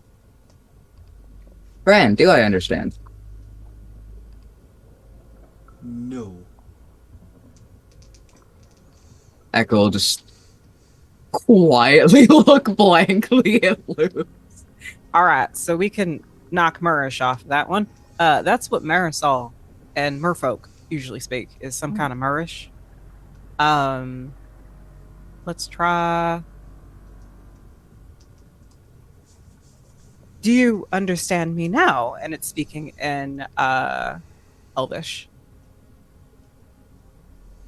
or Sea Elvish.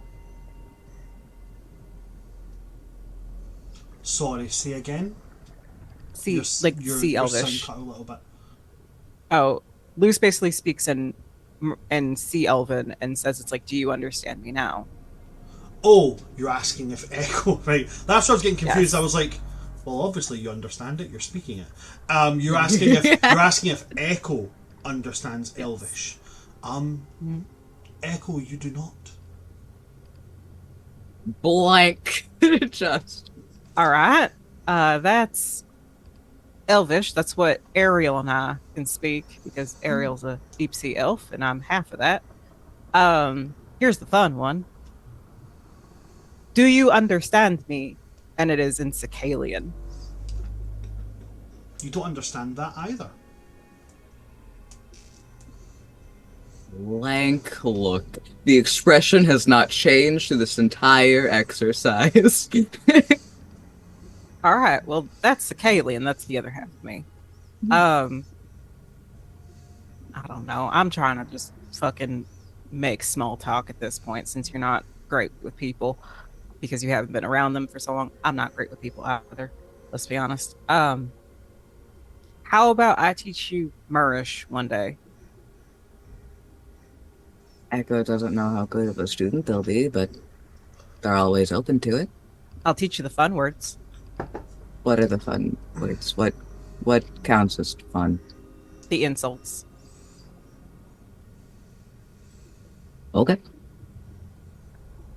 All right.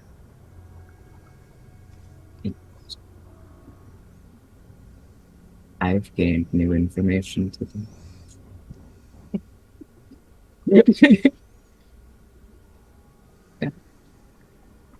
And, Echo. Actually, Echo does have one question for Luce. So after Luce goes kind of down the list of languages, and everything, Echo will then. Can Echo ask you something in return? always. Good to know. Why do you mimic Reaver? Your body language, the way you act, sometimes even the way you speak. Habit, I guess. It's more of a... I was alone with Drift for a while, and it was just us. And then it was us with Malith and the Tide, and then Reaver showed up maybe about, I want to say maybe about 3 months or so ago, give or take. And he's real interesting. He's real different because he's from the surface. I ain't never met anybody from the surface. And he's real strong. He's real deadly. Seems to be good at surviving and fighting. I think sparring with Reaver is one of the most interesting things to do. But going up against Reaver whenever he didn't know how to swim yet was the funniest experience. You're lucky I don't have a body right now, Luce. I can't hear you. Yep, I know. But I don't know this because I can't see, so I'm like, there's the comment. Echo pauses, Echo has their mouth open for a second, and they pause. And then kind of turn back up to Luce. And Echo will go, apparently you're lucky Reaver doesn't have a body. Yeah, I know. We're making him one, though, so... Are working on it. Yeah. I wonder what the fuck he wants these teeth for.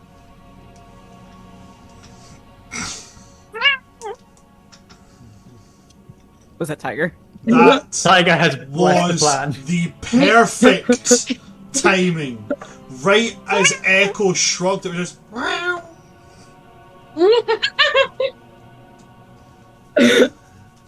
Anything else? Oh, big yawn. Praise be the voice. Praise be the baby. Praise be. But to answer your question a little bit better, and she's gonna hold up Tooth, and she's like basically like she's gonna face the blade away. This is from Reaver, from whenever he was still up there. It fell with him, and he gave it to me. So I don't know. Your fighting style is a lot different than mine. Mine is based off of how I learn people and how I learn how people fight. Like I used to dance with Reaver, but not in like the music and song kind. Like it's basically sparring, but it's sparring with purpose to help me learn something. And we do that sometimes. And so I learned how to use Tooth through watching Reaver fight. And that just kind of means that I also learn how Reaver acts. And I kind of then take that into how I act. If I feel like I'm missing something, or if I can learn from something. You said you might not be a good student with like learning languages.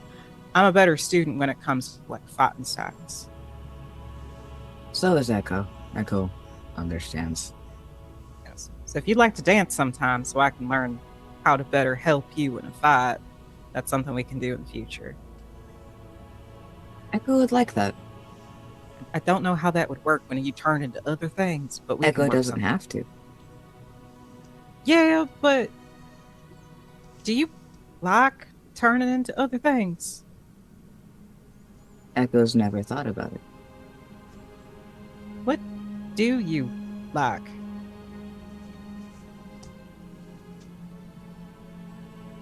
Echo's never thought about it. As far as Alright. Echo knows, they don't like anything. Don't worry, Echo. I'm going to make you have plenty of thoughts. Moose, why is Reaver threatening Echo with mental thought? Not a threat! Because That's he's what a little it weird. sounded like. Yeah. Was mildly threatening. He's just like that. I mean, it might not be a threat. Feather once said he was going to take me out, and I asked him if it was with a weapon, and he said he didn't say anything. He walked away. Marisol had to tell me he meant on a date. So if you ask Marisol, she That might be able to wasn't tell a you. threat? No, apparently not. If you have questions about like behavioral shit, Marisol's the person I go to with that. She's real smart. She's real good with people. That would be helpful. Yeah. Hmm. Or you could just ask Reaver.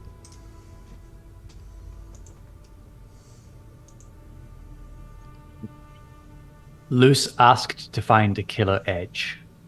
So I taught them, Echo. I plan to teach you softness and compassion. Something that you deserve. I'm gonna pause for a second and then hand the dagger to Luce. Ow. You might want to let him know that he's been transferred. Hey, buddy. Echo doesn't know how to feel about what Reaver said. Mentally, Luce says, Reaver, what the fuck did you say to Echo? Don't ask, what color are they right now? What color is Echo? Oh, let me consult my color charts. Let me consult the Bible of Dulux. Gotta say, this is the best telenovela I've ever seen. They are kind of, they're doing that, so whenever they're multiple colors, because they're feeling them at, like, feeling emotions at equal times, they do that lava lamp thing, where it's color flows into color, flows into color, and it's really gay of them. Rainbow! And currently, there is Amber, Coral, and Tea Rose are the 3 colors. that they are cycling through. I'll take those. Luce is gonna very badly explain that color wheel. So there's like a bit of red, kind of. There's like some pinkish thing. Some. I don't know. I think it's meant to be blue. I'm not entirely sure. And I think the other one, it looks a bit like pea, yellow. Not like that, but basically like because we have different colors right now. I don't know. They really do change color, don't they? But yeah, like a red color, a lighter shade of red, and then like some kind of bluish, not blue color. Okay. I can work with that. All right. All of those are incorrect. Yeah. Luce is an idiot. And that's, I'm sorry, does Luce not understand colors? I'm so down for that. I'm not complaining. I also forgot and went off of what Bran said. That's fair. Luce will give a this more is, accurate but bad. No, you're so This would be that a just caught terrible me off time guard. to find out that Luce is colorblind. It would. Luce is colorblind. Luce is red-green colorblind. Oh, sorry. That's very funny to me. I will So- retroactively say she says the correct color references just very badly and a little bit off. Okay. I was gonna say, like, so are you giving me this information because this changes what I'm gonna say? She will give you the correct information, just a little bit weirdly worded. She doesn't understand. Okay. Luce is Then not yeah, an just- art major. She's a phys ed major. That's fair. Accurate. Then yeah, I'll say that works. What was your question? What the fuck do you need from this thing so I can get out of it? Did you take everything out that I asked? Yeah. Then that's all I need. What questions do you have before I need to pay attention and put myself together? I thought we were gonna do this while everybody's asleep. Well, unless you want to be entombed inside me, I think that might be problematic. That sounds like a nightmare. So let's not. Yeah, I can only deal with you for so long. I can only deal with you for so long, and you're already in my fucking head. And she says that out loud. Yeah. I'm glad I don't have a nose. I'm sure you stink. You're about to stink if you're taking on parts of a corpse. I miss you. Miss you too, bud. The siblings. How you doing? Not great. Feather's back, Mouth is back. Old Feather didn't want to talk to him, so I guess he's taking that literally, which is fine. Gives me a little bit of space. I sent Malith after Ariel, but told Malith he can snuggle with Ariel on second watch, and had a whole conversation about boundaries. And I think Marisol scared the living fuck out of Malith, which was great. Wish you could have been here to see that. I caught the tail end of it. All right. Well, I'll Wait, give no, you the tail front of it. either way. Tails work both ways, honestly. I'll give you one question, and then the rest of them we can converse after you're put back together, I guess. Maybe two. Are you upset that Feather gave me his necklace? I mean, I gave him mine, because, spoiler alert, that fucking thing that you hate so much is actually mine. It's not anything magical, as far as I can tell. I found it almost 100 years ago. I'm not 100 yet, so it's maybe been like 80-something odd years when I was venturing around with my parents and digging in the dirt for old shit. Found it then. Been just something I kept. Means a lot to me, but I gave it to him because I know his necklace means a lot to him. But I could always find him something nicer if you don't like it, or if you're mad. There's something I need to check on the other end. But if I'm correct, no, I don't hate you. No, I'm not mad. If anything, I'm fucking ecstatic for you. But there's something I need to check first. That's fine. That's the answer I'll give you while I don't have a body. It's fine. It's gonna be one weird as Look, buddy. One more. Go for it. You played music for us. You told me that you love music, but it's for those who come home after being away. You gave some long ass pirate reason for the reasons. Is this your home now? With us? It's a great way to put it. But essentially, yes. We don't have a ship. So I'm going to have that conversation with you all about docking your pay to make a new one. But, yeah. I ain't got much in this abyss. I mean, Feather's back, but Feather wasn't here for all of it. You were. And the people we've added have made it more. You are home to me.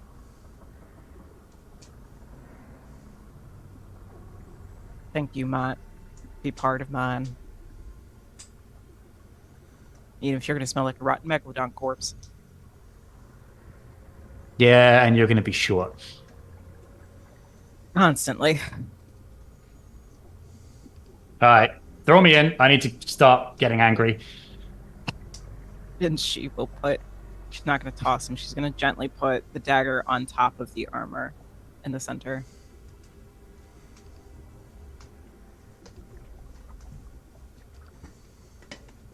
And she's going to leave the megalodon. Okay. So you leave the Megalodon, leaving Reaver to his own devices to rebuild. Yeah, she's going to sit on that spot of the megalodon that he carved its brain and made it into nothingness. Okay. And just watch this process.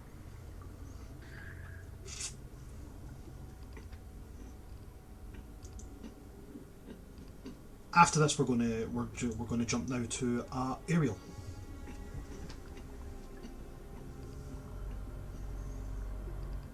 Ariel, as you're making your way back, a familiar figure can be seen swimming towards you. And Malith is going to kind of catch up and go, hello there. Hi. I'm back. Yeah. That was quick. You just go for a walk? Or a swim? Went for a swim, had a run-in with a large hand, and then was spoken to with a lot of big words, which I don't entirely understand. Jeez, who'd you run into? Feather. Oh. Listen, I'm on watch with you, and Reaver hasn't got a body. I'm pretty sure Echo has gone out of their way to freak me out. Feather is mildly terrifying. Luce, I don't think wants to speak to me right now, and Marisol does, and always will petrify me. So, Marisol is the nicest and most terrifying of us, so that tracks. Yeah, but... Do you mind if I stick around with you? I mean, I don't see why not, but I mean, what's your deal with Echo? He's been nothing but just sweet. Strange, but sweet. I work a lot with people who go around the Black Ocean. Mm-hmm. And I've worked with a lot of unsavory types. And, Ariel, can you make me an insight check, please? Yeah, sure can. Is my...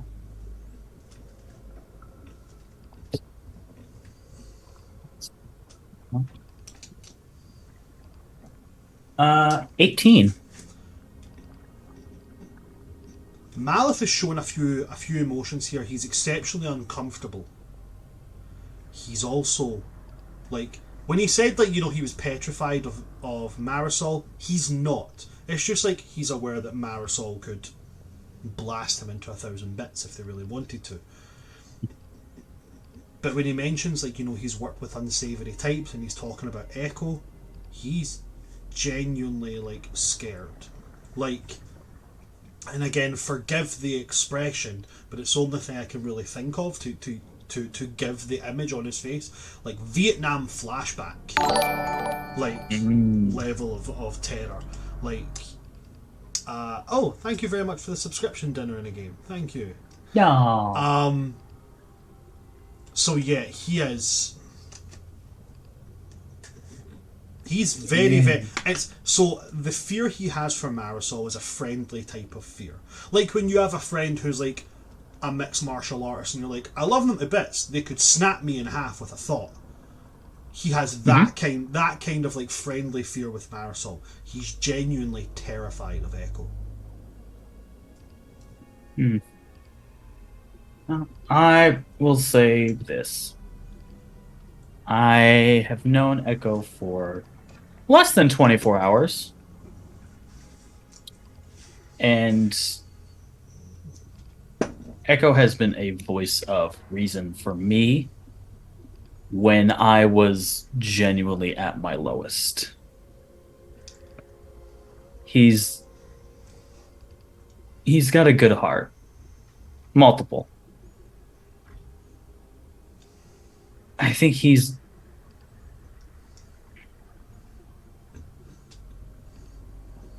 going through a lot, and this is all literally first-time experiences for it. I'm not discrediting what you've been through.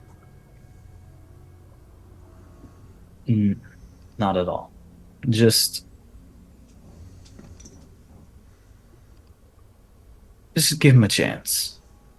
He's rather sweet.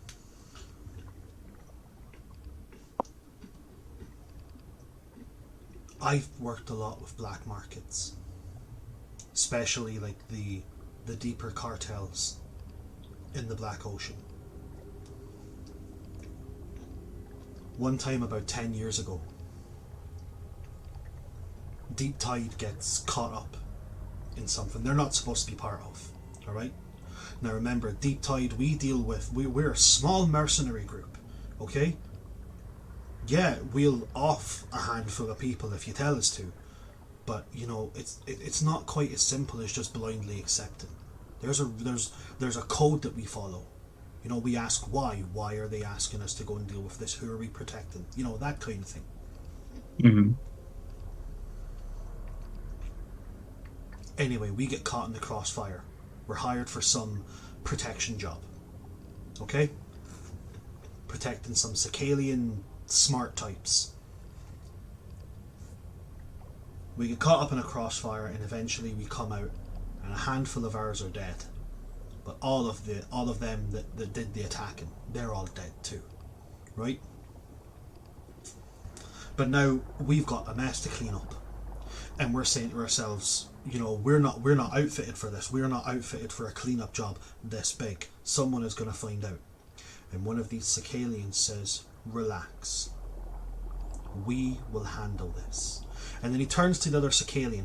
And see, they never really have it known that I can speak Sicalian. For these exact reasons. You don't show your full hand. Exactly. Play it close to your chest. Yeah. He turns to one of the Sicalians and says, contact the hands. Tell them we need the monster. So I decides I pass this along. And I get told I'm the sneakiest of us. Try and hang around. So I do it. Alright? I do it. Sorry, I have to quickly record something, not the hands. Contact the 12. Sorry, the 12. Yeah, I know, like my gears are burning. Yeah, gears are burning too quick. So I hide, right? And then when I'm hiding, they bring in this huge contraption. Like, it looked like surface stuff, you know? Big metal box. Yeah. Oh. And then they open and this tiny thing comes out. And it's got this fella with it. And this fella looks weird. Like, he looks like he was maybe at one point like a deep elf, but then he's a whole mishmash of other things. Like, he was glowing, and he had like sacks on his neck, and he had like sharp teeth, and these weird kind of, this like tail, and shit. He looked fucked up, right? Mm-hmm. But he's got this like whole bracer gauntlet get up thing, right? And as he's walking, there's this trail of energy towards this tiny thing, and he leads it towards the bodies, and I shit you not, 10 minutes at most, 15, 16, 17 bodies gone. You would never have known something went down.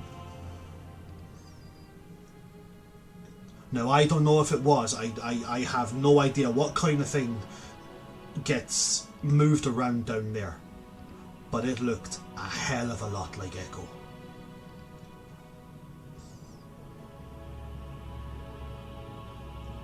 So, mildly petrified. And I've heard stories about entire caravans moving through areas, specifically moving through the dead stretch and not making it out the other side. Or when they do make it through, they were chased by some laughing ghost.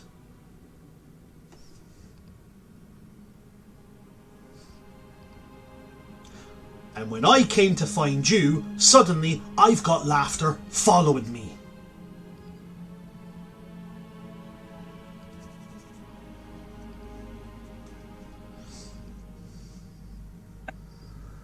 I'm sorry you went through that. I'm sorry you witnessed that.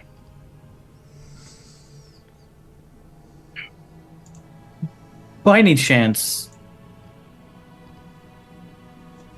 before you had your brain muddled with and all that, did you by any chance know about me? And not me as Ariel. Did you know about the witch on the edge of the descent? I mean, yeah, sure. We'd heard about you. We'd heard that there was, we'd heard there was a witch. Although we were told you were evil and shit. We were told like you couldn't go near you. What's up? That I would curse you. What's up, Luce? You've got your hand up. Luce would have told Aleph about the weirdo that she got healing supplies from while she was learning. Probably in a off conversation. Okay, thank you for that. He will add that saying, Luce kind of told me bits about you. Which when I heard about, like, you know, don't go near this witch, stay away from her house, and, you know, don't wander too close, she'll steal your soul and she'll put a curse on you like she did this other dude and da-da-da. Oh no, we never got the curse thing. We got told like she will straight up chop you up into bits and feed you to her garden. Oh, I was actually proud of that one. It was also kind of, you know, we were always told she, and then, you know, we find yourself who is not entirely like, you know, presenting as a she. Whatever your choice is on that matter, that's your own. I haven't quite asked. In fact, what is the deal with that? Like, you know, are you? Would you prefer to be known as? It's like male. Oh, with the biggest quotation marks around it. Right. Okay. Cool. Okay. It's like male plus. Exactly. But the point I'm getting to is, you didn't know. All you knew about me was the stories you've heard. Yeah. I'd never met you or heard anything else about you. And then your knowledge and understanding of me changed once you started to talk to me. Well, yeah. If that was Echo, I don't think he would have been doing anything that he wanted to do if he was shackled by magic. I get you're scared. I'm also saying it might warrant just a conversation to know him a bit.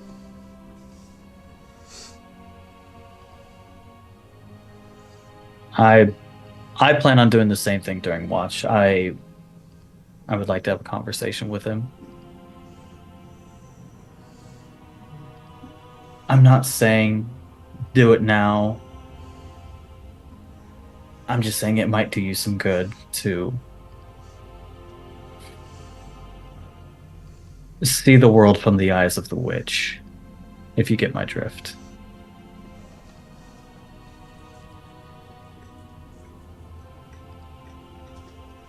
Maybe you're right about I'm not saying you have to do it. I'm not saying you have to do it now.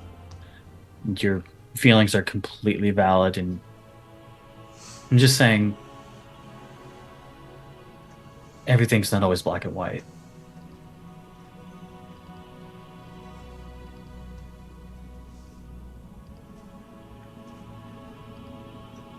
should probably get back. Yeah, that's where I was going. Right. You know how to cook? I'm actually fairly handy at cooking. Great. You can help me dice the veggies. Handling blades, I am very good at that. Fantastic. And I'll start swimming back to the group. You will start to swim back as well. Is there anything else other than the group arriving, cooking food, everybody coming back together you guys would like to do before resting? Nothing until we're in the rest on my end. Okay, then what we'll do is we'll take our 15-minute break there as the group settles down for their long rest. We have went a wee bit longer there than we usually do, guys, but it's because we had a bit of a long intro and then we had a long recap. Don't go anywhere, folks. We will see you after the break. Don't go anywhere, folks. We'll be right back in 15 minutes.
Sheboygan.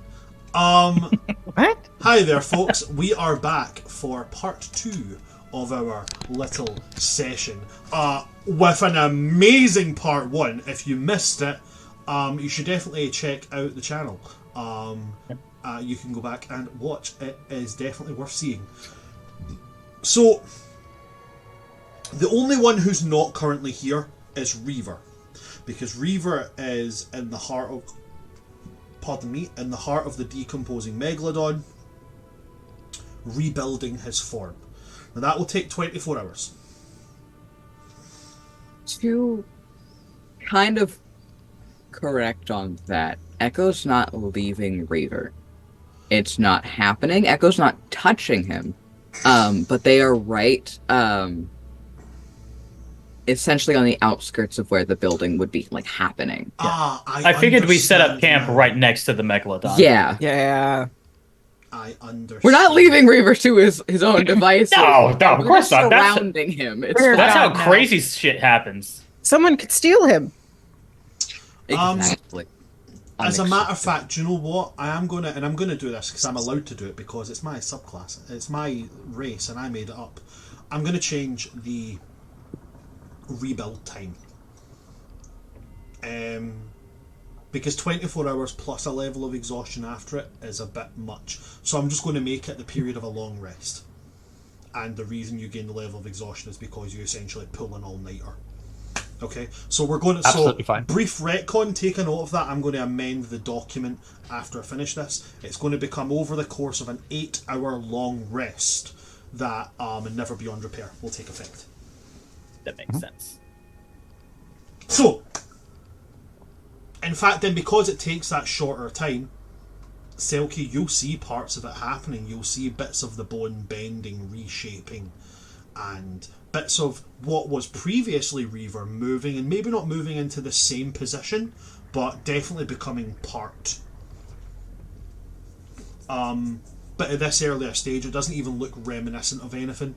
It's just forming around a bunch of stuff. Weird shit happening on the side. Luce, you're sitting up on top of this Megalodon, yeah? Okay, so you wouldn't have a visibility to this. Ariel and Malith are preparing food. Marisol and Feather are still down in the kind of area you've been given to camp in. Ariel distributes out the food individually, gives a plate to Echo, and is like, "I'm sorry, we didn't really get some meat. Sorry, Marisol, here you go. You can give this to Luce, please." Hands her a plate. Of course. Then... I'll swim up and give it to Luce, and also pass on Feather's message while I'm there. You remind me what Feather's message is. Just Feather- he's giving her space. Feather was saying that he understands that you don't want to speak to him. He did what he thought was right. And that when you've had your time and space, he will still be there if you want him to be. Okay. Luce is going to just look at Marisol, take the offering of food, and just be like, "Marisol, can I have a hug?" Of course, you can always have a hug. I would like to hug Marisol. Is hugging an action? Hugging is and always will be a free action. Okay. Noted. Noted. Keep that in mind. I should If it's make a combat, it I would like to aware. hug Thresher. I should make it aware. Hugging for positive reasons is a free action. I don't want any Damn of this. I don't want any of this. I would like the free action hug Thresher. This counts as a grapple. No. Damn it. All right. Luce is going to hug Marisol, and it's the same thing of like, it's gauging Marisol's like ability to withstand Luce's full strength at a hug. And then just like relaxing into her and putting her head on her shoulder. And the tentacles like do like kind of cuddle Marisol's face and cup it. And they relax. Just like, it's been a really weird day and a really stressful day. I know. So incredibly proud of you. Thank you. Thank you for saving them and keeping them safe. I will always keep them safe. I will always be here to save you. I will always be here to protect you. I promise not to choose Malith over you ever again when it comes to combat. I appreciate it, but I understand why you did what you did. He was walking into a firestorm. You can feel her tense in this moment, and the tentacles even hug you in a little bit tighter. And she just says, I saw him by himself in that, and all I could think about was the way that we lost Ellenson. And if we lost him, if I lost him, the way that we lost Ellenson, I don't know what I would do. So that's why I wasn't there with y'all. But I kind of just trusted the fact that you would keep them safe, because I know you're strong, and I know you're strong of heart, and you can do all the healing stuff and the good kind of magic. And Ariel going ahead of everything made me real angry, and I don't want to be angry like that towards in a direction where y'all are. I want to be angry towards something I can kill. But also, like, with my shield doing that fucky wucky shit, the idea that you might get caught in that on accident again scared the fuck out of me. And I don't want you to ever be in front of my shield if that goes off. I've seen what it does, and it's really useful. It's real nice, but I don't ever want to be the reason why you get hurt by something I'm trying to do to protect somebody. I understand, and I appreciate it. Okay. And I still know that... Go ahead. Yes. Nope, you go. Know that even if you did accidentally injure me for any reason, I would heal myself too. There is too much self-deprecating shit going on. We have to take care of ourselves also. Exactly. But also, like, I know I promised for us to have some time together after I went on my date with Feather. That's in your part of the sea right now, so you can decide when that happens. Because I want you to also be able to take care of yourself and not have to worry about me and all that. Because I care about you. I appreciate that. I think maybe when we get closer to this manor we are meant to explore, perhaps we could have some time together. All right. Do you think Feather's mad at me? I don't think so. I think he was frustrated by the situation. I think he was very mad at Malice. But I think he cares about you very, very much. All right. As long as that taking me out thing isn't now with a whipping. I promise you it is still not a threat. All right. Also... Oh. Uh-oh. Okay. Tiger. Both Baby of you. strikes again. It's a different baby this time. Pumpkin and Tiger. The orange. The orange. All we need It's now the is Ichigo to orange. cause chaos. No. No, Do not come here. speak You're that into being... existence. It's gonna be seen on camera. Oh, Punky. Hello, baby. Hello. Wash. You're so squishy. Luce will point down into the megalodon and say, if you want to see some weird Reckborn shit, that's actually kind of neat to look at. Reaver's making himself a new body. If you want to witness that before you take a nap. Or it could be give you the inverse effect of it might give you nightmares. But either way, he's down there. Honestly, it's probably wouldn't hurt to learn more about what goes on with Reaver's ins and outs. Maybe I could actually figure out how to heal him too if I see how this comes together. Yeah. It's just research. I think Echo's still down there too. Yes. Alright, well, I'm gonna go talk to Feather, I guess. Okay. Thank you. Of course. You're still my second favorite person. You might be my first. I think in my lifetime you'll become my first. And she will go off to find Feather. That's gay. Feather is very Yes. easily found. He's not hiding. She's just gonna go sit next to him. When you sit next to him, kind of turns the page, closes the book, and then says, have you had enough time to yourself?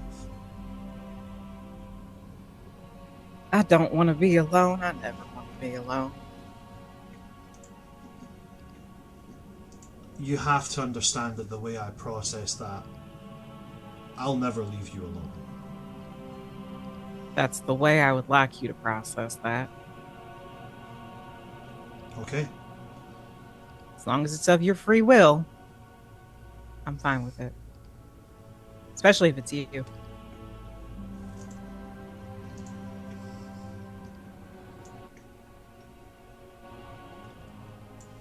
Make me an insight check. When the DM tells you to insight check the character who might or might not. Oh, that's not going to be great. 5. Okay. He makes a strange face, and then he says,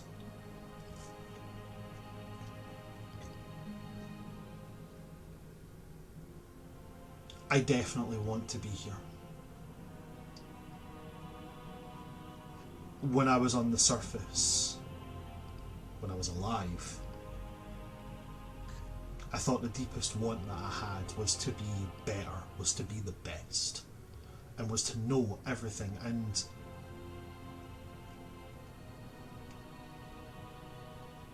since meeting you and seeing you and watching you and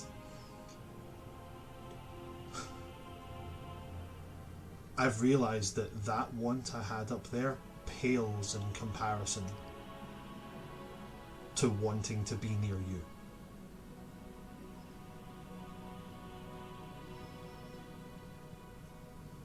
I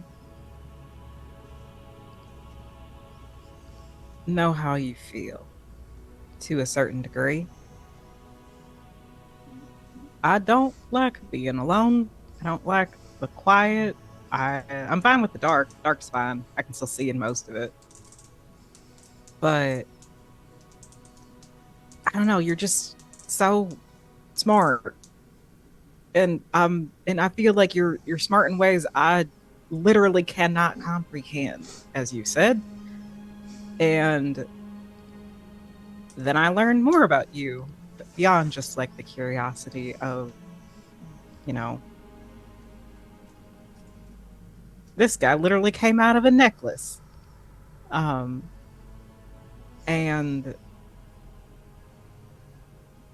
Celia, I have feelings for you if you haven't clocked that yet. And I'm still fumbling around trying to learn what to do with that. But if you ever want me to have you promise to stay with me, I'll ask. I just have to know that you actually want that. You're free to come and go as the tides and whatever y'all got up on the surface depend. If you ever need to go back to whatever the fuck winter is, and I can't go with you, that's fine. Or anywhere else for that matter. It's not exclusive just to... There's never a place in any plane or any realm of Dominion that I would ever want to go if you couldn't come. Alright. And she will offer him her hand. He will reach to take that hand.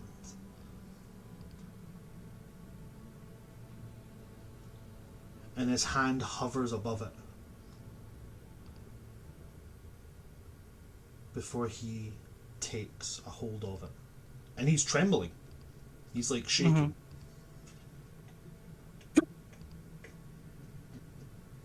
And he's going to say, for as long as you decide, I'm here. And I'm yours.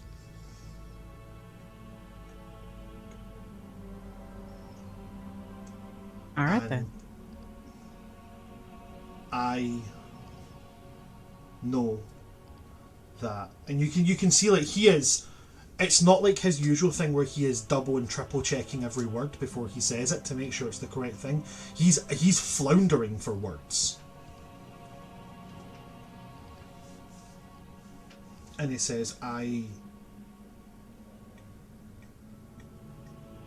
don't believe rightly in a lot of things because logically they don't make sense.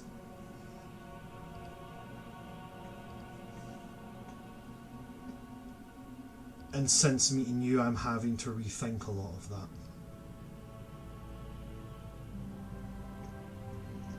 And I know that the future is unpredictable and it's incredibly. I mean, we've barely, but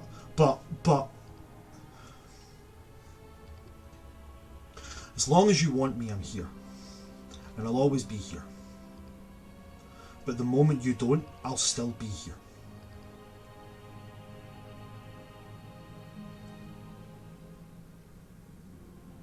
Sounds like my kind of situation, honestly. I'm fine with that on every level. And she will squeeze his hand and then bring it up and then just rest it against her cheek with his, basically the back of his hand resting on her cheek. And just look at him. And I would like to insight check Feather to see if there's any physical differences in him. So what do you mean by physical difference, as in does anything about him look different? So with the way that I described Luce and her tentacles, usually like hers are more emotional. Feather in this moment is stumbling over his words, right. Having like he's like something's not clicking the way it usually does with Feather.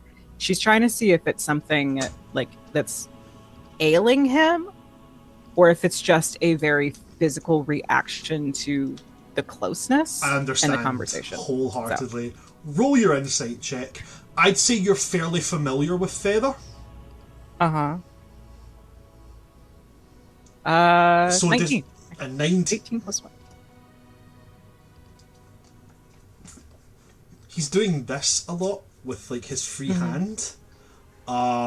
He keeps swallowing a lot despite not having the need to swallow. And he shows a lot of signs for somebody that is like nervous. Like on an incredibly like nervous level. Quite honestly, I mean, I guess what I would ask you is,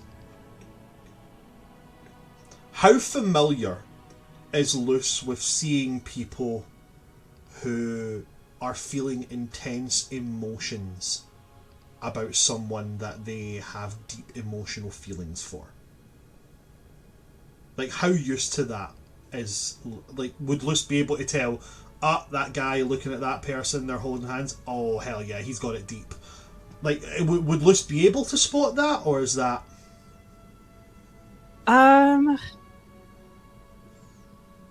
I want to say probably it depends. She doesn't understand romance so much, but she understands people. Okay. Then whenever kind of thing. Right. Then the second part of the question would be, how familiar is Luce with, like, medical conditions? Not. Okay. You're bleeding? Well, your blood's supposed to be inside you. Internal bleeding? Well, that's fine, right? Because blood's supposed to be internal, right? That's Luce. But Correct. she's more combat based. She's very physical. It's part of her student of war. She's good at reading like body language in a fight. And if it looks like Feather's fighting himself on something, she might be able to understand that. But she's learning more about interpersonal things, referencing like people with her. You could very much be forgiven for thinking that he has like a fever. Mm-hmm. He doesn't get a fever because he's dead. Yeah, she's just a little concerned in this moment, but is just gonna let him ride that out and just say, Celia? Yeah. Yes. Two things. One, Uh-huh. can I kiss you? I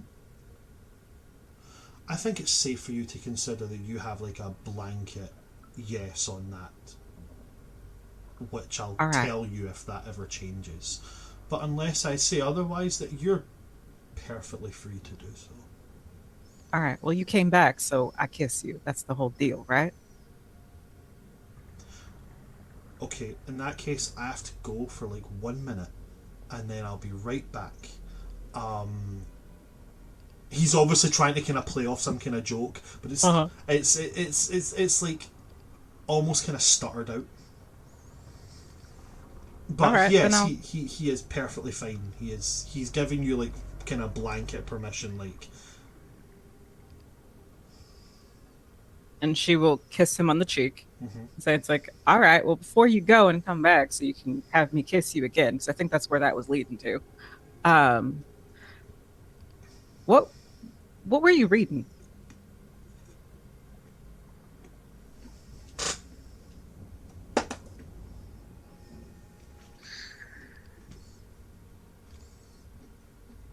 I was reading a book about the construction of phylacteries.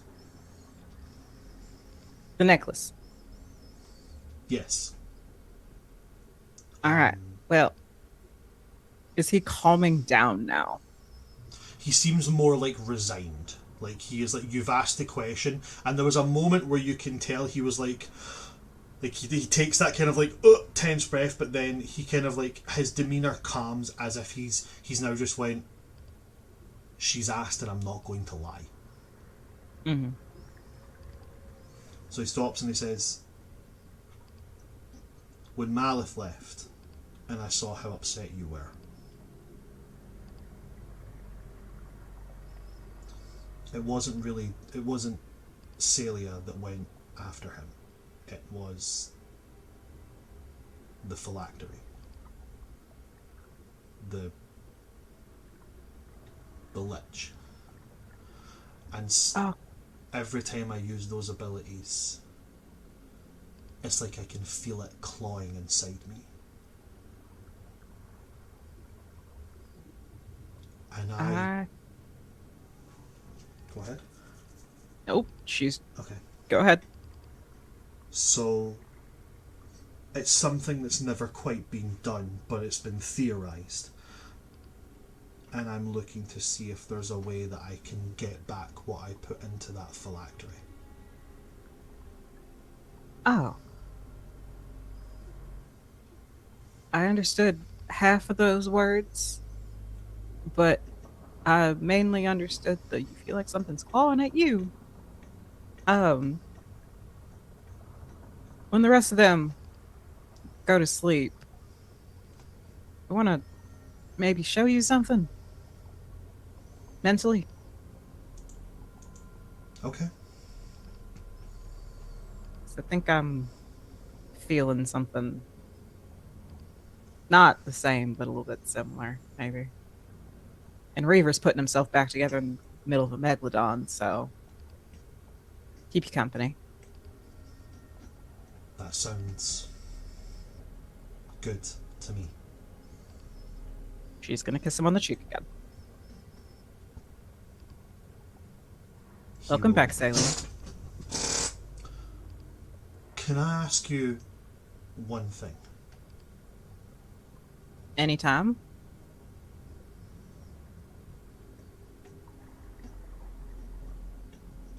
My phylactery.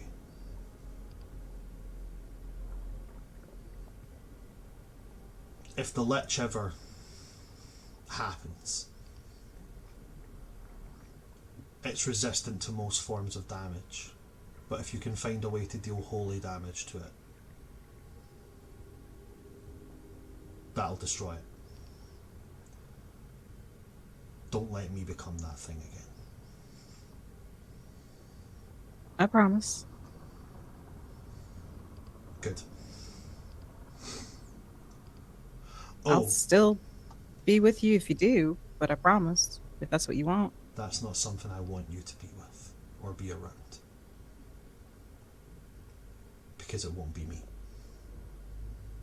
Because that thing will see you as something to be drained and utilised as a way to prolong its own existence, rather than seeing you the way I do,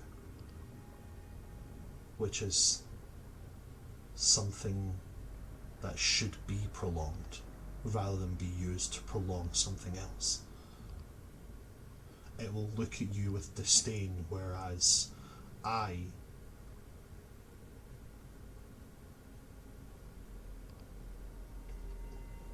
you get the idea. All right.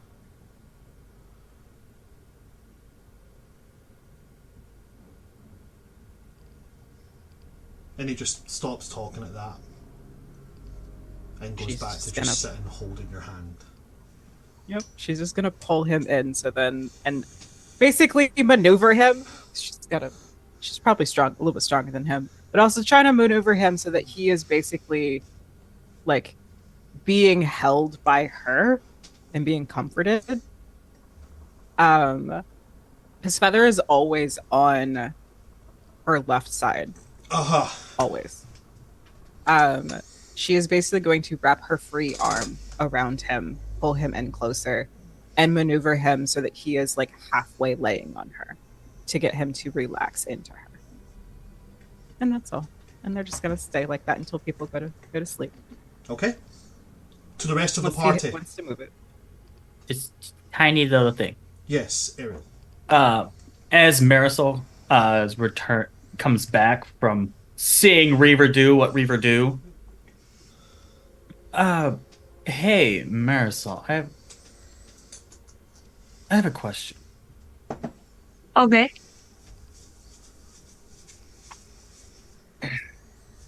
I don't know if this is like too soon to ask or anything. In the fight, I went down. Yes. What happened? As if I'm remembering right, I was still a ways away from you guys. And then that, point to his back, then that happened. We were still a ways away. I feel like I should be dead right now. What happened? You mean what happened as in what happened after you went down? Or what happened as in Why are you not dead right now? Kind of they're kind of one of the same. What happened with Thresher once he took me down? Reaver and him were grappling. Reaver got eaten by the Megalodon. Echo got knocked out of gigantic eel form, also got eaten by Megalodon. They burst out of Megalodon. And at some point, your father Oh no! sounded a horn and recalled the attack. Right, he was here. Oh, I hate that for us. But I do as well. So, Thresher just left me there. Yeah, once the horn was sounded, it was like nothing else mattered to him.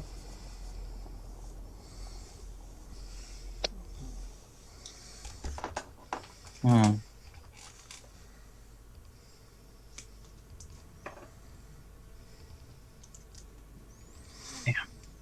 Damn. Man, I'm really upset that my idea didn't work out. And I feel like I got us into that. But The attack was already happening. That yeah, is true. yeah. It was not a good idea. I mean, it was. In my I defense, think there was. we didn't know that his brain couldn't be messed with when I tried to do that. Yes, actually, let me be more specific. The idea to get him to converse with you before you knew that his brain was not able to do that was not a bad idea in theory. You know, trying to defuse a fight before it starts. Going after an enemy alone was a bad idea. Yeah, I didn't want to do that. I was really banking on that plan working and getting us some time to rest and recover before we got into a fight, but I'm just I don't know. I'm feeling a lot of different. I don't know about different. I have. Well, yeah, different. I have a lot of emotions, and some of them not so pleasant about that fight. I understand. I mean, it was not. It was not our best outcome that we've had for a combat. Yeah, I shouldn't say that.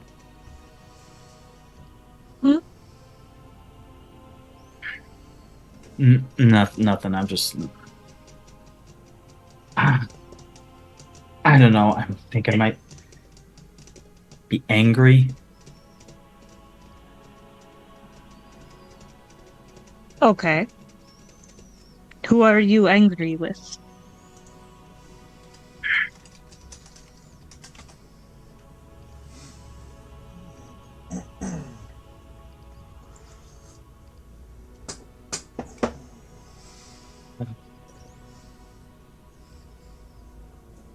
We'll say myself.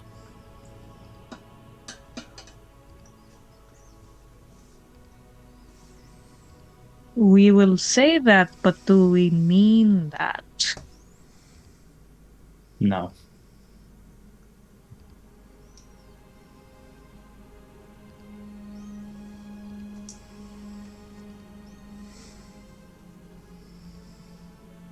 Ariel, I am not coming to you in any sort of captain position at this point. I am simply talking to you as a friend. I know. As much as I respect you having this position, and I do, I'm very proud of you for it. You're handling it very well. You are one of my best friends at this point.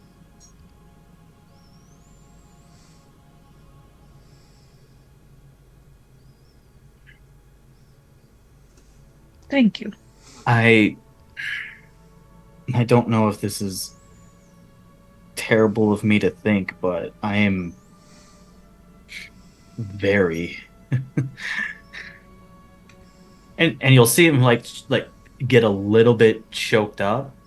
He's having like this deep conflict of feelings. What Luce did and the words she said.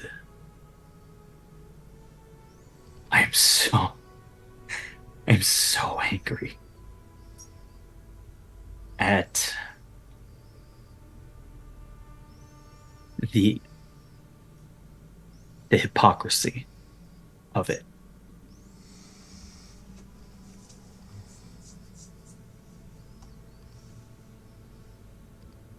I understand your feelings and where they are coming from. I do. And you have every right to have them.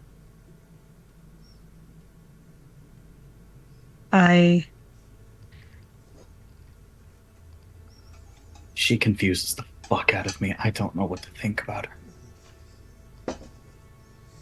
I thought I cared about her. I thought I had feelings for her, but now I don't fucking know if she wants to be around us or wants to fuck off. Well, for one thing, I can guarantee you she wants to be around us. I am her second favorite person. But also, Luce desperately does not want to be alone. Then why did she leave? She, in my understanding with what I have talked about with her, I also don't want to speak for her necessarily, but she did see Malice and worry intensely about losing him. Like how we lost Ellenson. I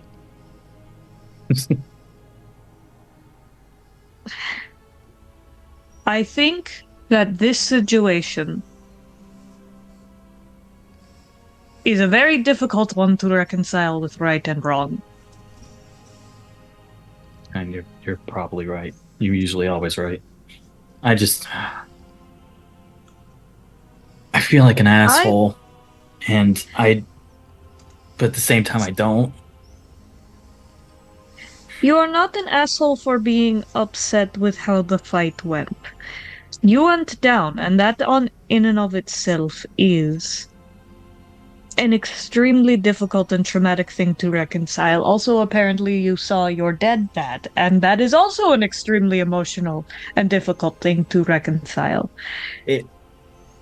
It's less of the whole going down. It's that Luce has always said she doesn't want to be alone, doesn't like being by herself. And I can't help but feel like we were abandoned.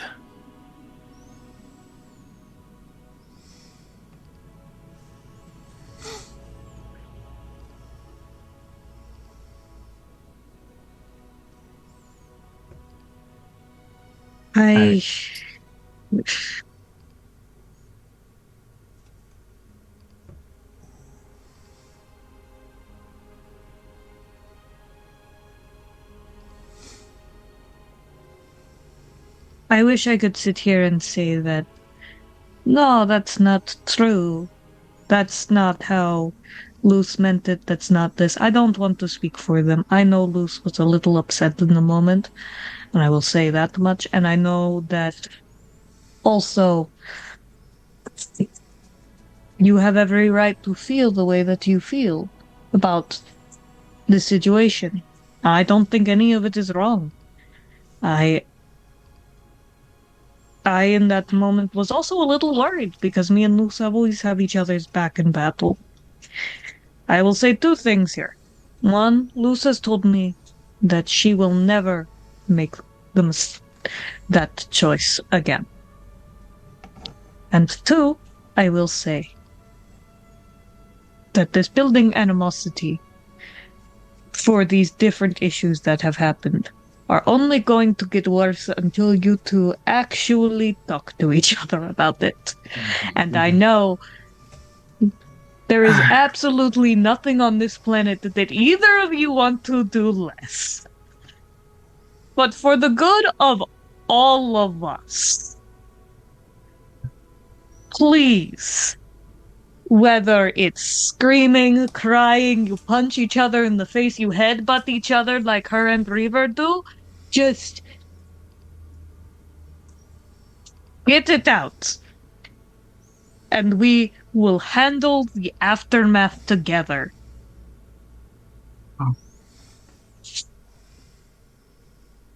I know you're right. I know that for a fact.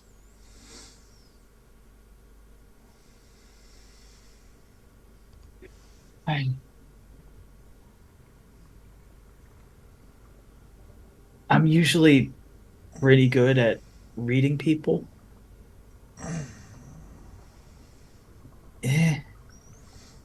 I'm not the best talker. It's just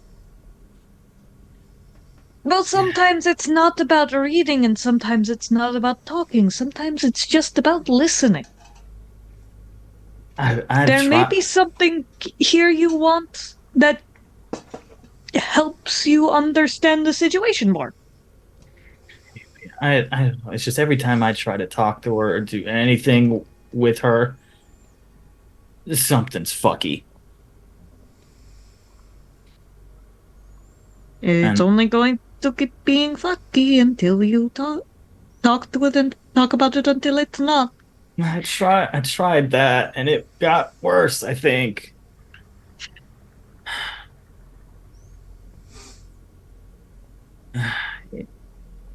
I don't know. I mean, you're right. We do need to talk to each other. I'm just. I don't know. It does not have to be this second. We have had a long, arduous day. You should enjoy the long rest. Yeah. We have a long journey ahead where a lot of talking can happen.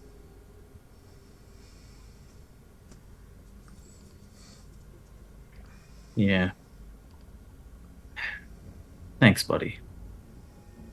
Of course. Can I give you a hug? Why do people keep asking? I want it to be clear to the crew that hugs are always allowed. Hugs are always a free action. It just gives you. Hugs are a free action.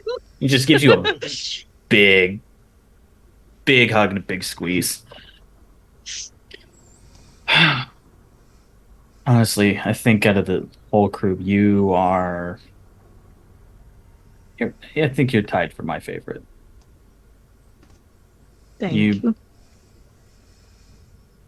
You are, in fact, the heart of this group.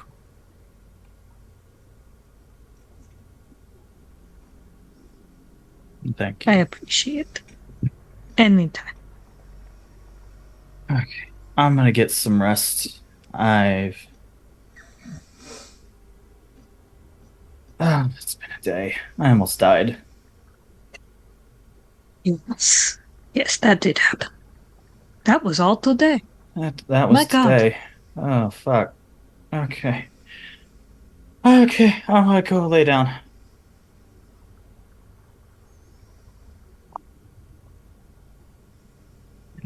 I go fuck off to my bedroll.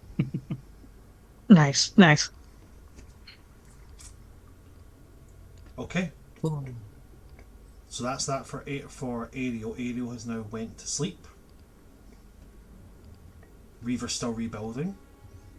Marisol, Echo, is there anything you guys want to do before going for your intended rest periods?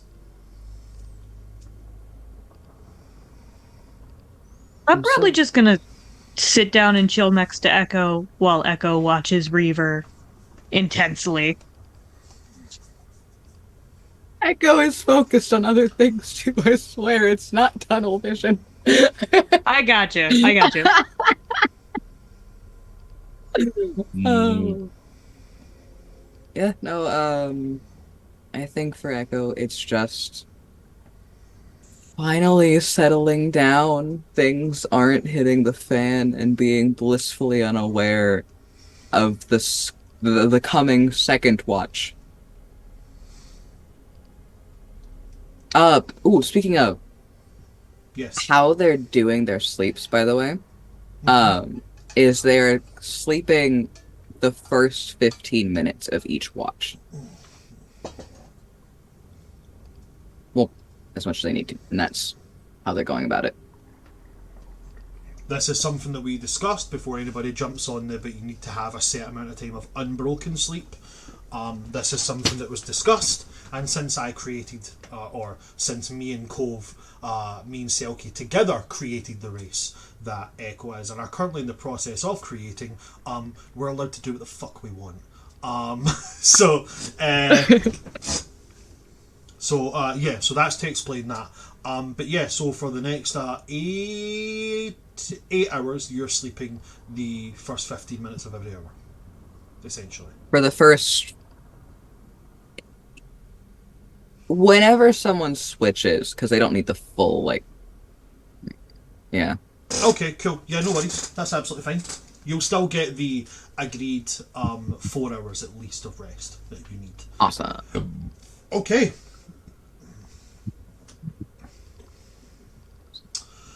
So that's Echo. Marisol, you said, is there anything else that you want to do? No, I'm probably just gonna settle down near Echo. Available to Luce whenever Luce wants to cuddle, because that was agreed upon. Sort of watching over everything that's happening. And sort of drifting off until it's my turn to, watch for baddies.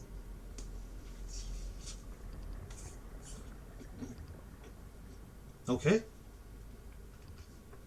I want to go quickly to Reaver. Hello. What's going through Reaver's mind as you rebuild?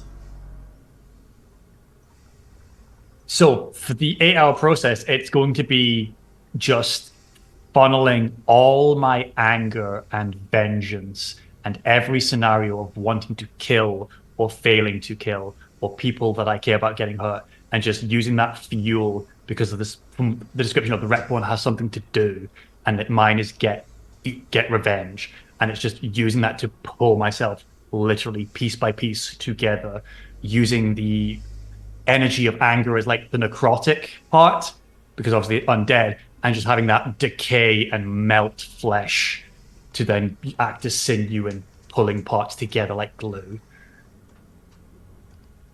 So I will see Ariel being ripped down by Thresher. I will see whatever fights I remember from the Thresher's Maw. I will see Maleth being impaled by the spear. I will see Grumble's hand still being formed. I will see the box. I will see the black spot. Every moment of anger.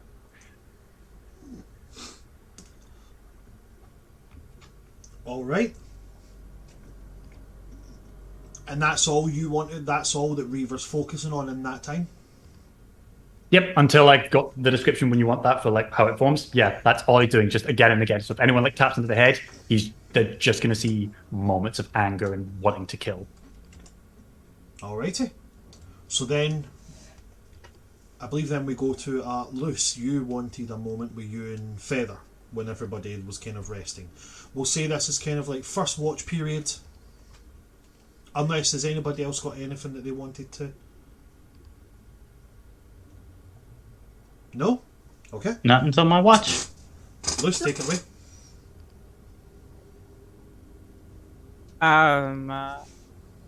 So yeah, Luce is gonna sit with Feather and just at first it's just making basic conversation, having Feather tell her about whatever his intelligence interests are, because wizard nerds, letting him nerd ramble to her for a bit.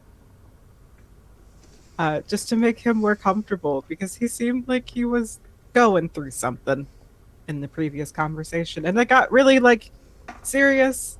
And then, like, break my phylactery if I try to kill you. And so she's just trying to get him back to that comfortable state of a baseline of the Salia that she basically now recognizes to be Salia. Because she's trying to separate the two between, like, Feather, the Lich, and then Salia, like, this man who cares about her in her mind. And that's one thing that she's kind of doing, I guess, during the first part of their watch, while also still keeping out an eye to make sure they're not being kicked out early, and for any threats oncoming. Okay.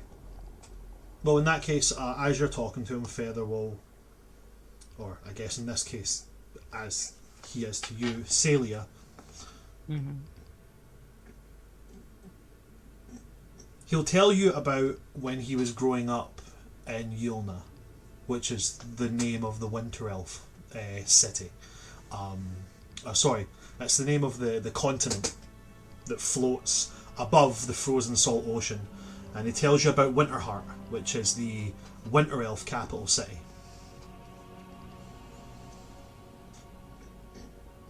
And he tells you about how Winter Elves have this... All elves have this innate magical ability from this world. Like how all wood elves have a kind of latent, minor telepathy with each other. Summer elves, high elves are always able to manipulate light so that they glow, they're never in the dark. Mountain elves to the west can feel where things are using their bare foot. And how winter elves are able to trap and hold on to things. Memories, information within snowflakes. And he tells you about how the White Library, which is like the centre of learning and knowledge within Winterheart,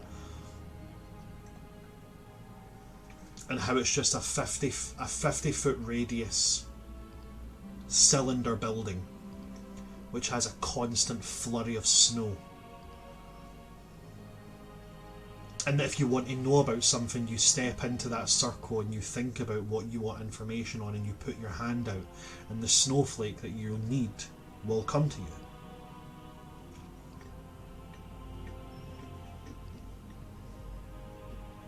And he tells you about how in his childhood his father used to be the head librarian, which was essentially the winter elf version of like an archmage. The Grand Librarian was one of the most important jobs in all of Winterheart, and he used to take a lot of great pride in his father doing that job.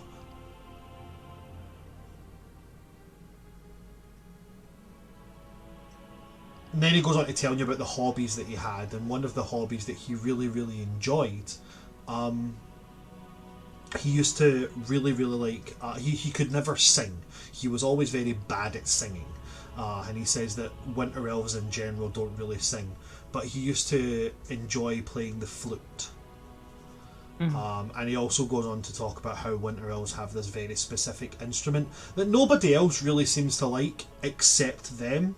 And he describes it to you as a bunch of pipes attached to this big bag that when you inflate it and then press down on it, it makes a sound. And he says that he doesn't get what people have against it because it's a beautiful sound, but other people seem to just despise it.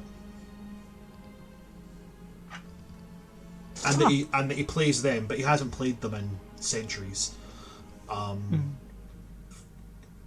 Eventually he settles back into being Salia. He becomes very comfortable. He switches from like holding your hand to like lacing his fingers with yours, and it becomes incredibly natural for him as he's sitting there with that.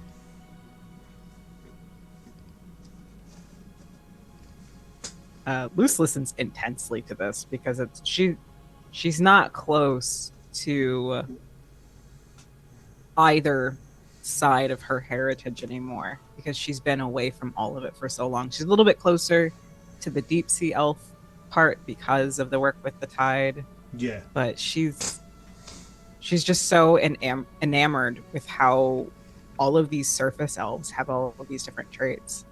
And she makes a note of the weird instrument in the description. And just because it sounds so different and so wild to her. It's like an angry octopus that you put under your arm and squeeze aggressively. Basically, and it screams whenever you like blow into its tentacle. Like, that's so strange. So it's like a bag and you blow into it, and like blowing into it's not like a flute, it's not like you blow and it makes a noise. You blow in and you have to squeeze and that makes the noise. So it wouldn't work underwater then. I don't there's think no so. No. I mean, I'm sure somebody probably thought of something. Do you want to see something cool that Cicalian like folks can do? Always. She is going to outstretch her hand that is not in his, so it would be her right hand, in front of his face, and she is going to use camouflage. Okay. You may alter the colors and texture of your skin, allowing you to blend in with your surroundings. Mm-hmm. And then anywhere that is not covered by fabric is just blends in with the surroundings. And she moves her hand. She doesn't move her hand, she just holds it out in front of him still. His face becomes like completely analytical, but also like very impressed. And he's like, he reaches out and he touches your hand. And then he's like, and then he kind of moves around it. And as he moves around it, obviously because you're holding your hand like this, so when he looks at your palm will still look like your palm. Because it's camouflage and it's not like you're becoming invisible. And he's like, so your entire person alters to suit your need. It's not like becoming invisible where you bend the light around yourself. You're literally changing your body's morphology. And she'll move her hand and it will end it because camouflage only works if you're staying still. And then it goes back and he can see all the details again. Yeah, it's just something Cicalian can do. It's probably I was a little bit of a troublemaker for my parents with that. Once I figured out I could do it, my mom could do it, but Daddy had the whole like deep elf thing. So you remember in the Dead Stretch when Ariel blinded you on accident? Yes. That's something that deep elves can do. And then she'll hold her arm out again in her hand and basically showing the markings that are naturally occurring on her. Those light up sometimes, and so it's different on other people. But whenever I do it, mine light up, and it causes like basically a whole like stunned thing. I haven't done it in years. I think it's inconvenient because I could blind people who are near me. I would rather just smack them real hard. So, but yeah.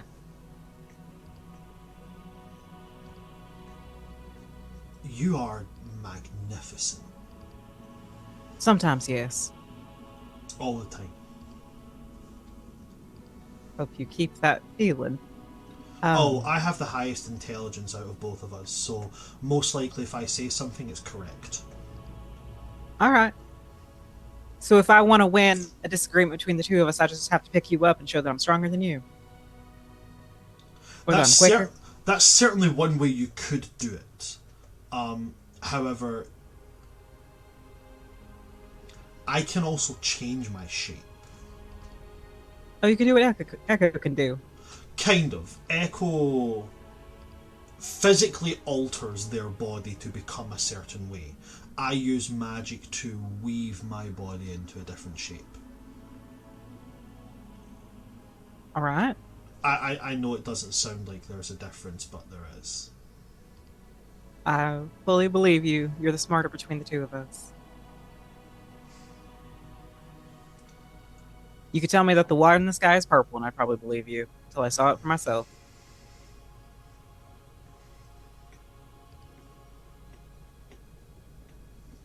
You said there was something you wanted to show me in your mind. Mm-hmm. It's not happy. If you want to keep the happy moment, we can just stay in this, but... I've been told that the feelings that I have for you often come with the need to balance the good and the bad. That if I want to... I believe the way it was versed was, if I want you at your best, I should be able to handle you at your worst. So whatever you want to show me, I will see. All right. Remember what I said about a name for a name? Yes. And you told me your name was Celia, and you like it whenever I use it.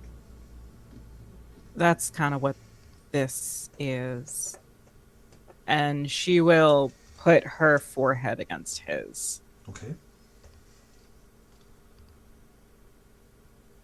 And then once he establishes the connection, she is going to think about just a plethora of different things. She's going to think about being a young adult or a young child, because she's under 100, so she's not technically an adult as far as elven culture goes, but she was raised in Cephalophore, where they only really live about 80 to 100 years if they get lucky. And being raised in a very magically empowered society as someone who doesn't care about magic, who cares more about hands-on things, being young and rooting around in ruins with her, like following her mother's lead with that, but then looking towards her father. So in that moment, he would see both of them, both Visera and Moradin, much younger probably than they probably look now. I don't know. Age is weird. And like kind of feeling like the emotion of happiness, curiosity, trust, companionship with her parents, being an only child, and the pride she would feel whenever her dad finally like started letting her like mess around with him whenever he was doing his dances with his sword. And then it switches to a memory that doesn't show the full memory. It's just hearing run. And then it's that heartbreak that comes with the night of being left by herself. And then waiting, anticipation, anxiety. And then the following times of loneliness, of but they said they'd come back, but they said they'd find me, but they told me to run, but they didn't run with me. And that sadness that then turns into grief, and then meeting Drift, and then finding a place to put that grief after meeting Koldo, and putting that grief into her blade and into this like shield that she got off of someone, and finding a purpose of where to put that grief. And then it skips around a bit until meeting Reaver. The curiosity comes back a little bit, and the joy of like that first initial clash with like newly formed Reaver, who's a little clumsy underwater, alongside Drift, who's more able and who's more sturdy, and the flourishes that Drift has in combat. And then it turns into, once again, that grief coming back, still very underlying. And then it switches a little bit more, and it becomes a little bit heavier whenever Ellenson dies. And then that grief turns into anger. And her voice is narrating this in kind of a removed third person perspective, and then it changes. So it's still her, but it's heavier, it's sharper, it's more objective meets scenario. It's more task to be completed. Okay. And mentally, that different voice that is still hers addresses him and says, Feather the Lich, meet Lucand. I'm the true ending for her one day. Because there's so much going on in this heartbroken little girl. But I'm stronger than her. But you're so powerful and so cunning, and you seem to care about her, and she cares about you, so I care about you. You will be protected by us. And then it switches back into the moment where Luce and Feather are bantering, and it's still that lightness and that joy and that curiosity again. And Feather truly gets to see the difference between Melusine, who was the little girl digging around in the silt with her parents. This ending to a beginning, loose end, and the compromise that they have made together being Luce, who is both of them balancing together. And that Melusine still has most of the hold on it, but the tipping scale of loose end finding purpose.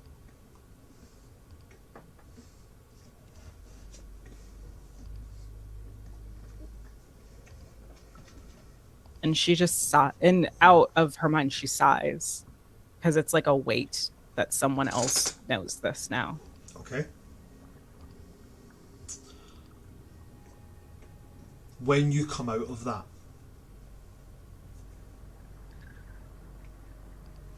Feather has your chin held, not like gripped, like gently, and he's staring at you.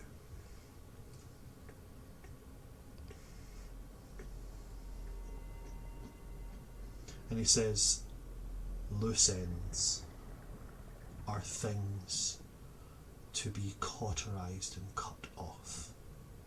And that is not what you are to me. I know. I will you not... are not Sorry, go ahead. a lich to me. But I understand. Whatever you're feeling, I understand it.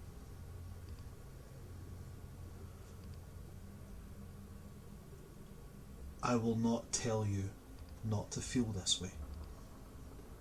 Because that's not for me to say. But I will tell you I will never view you as that.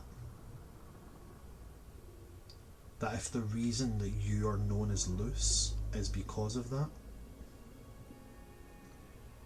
then I will call you any other name.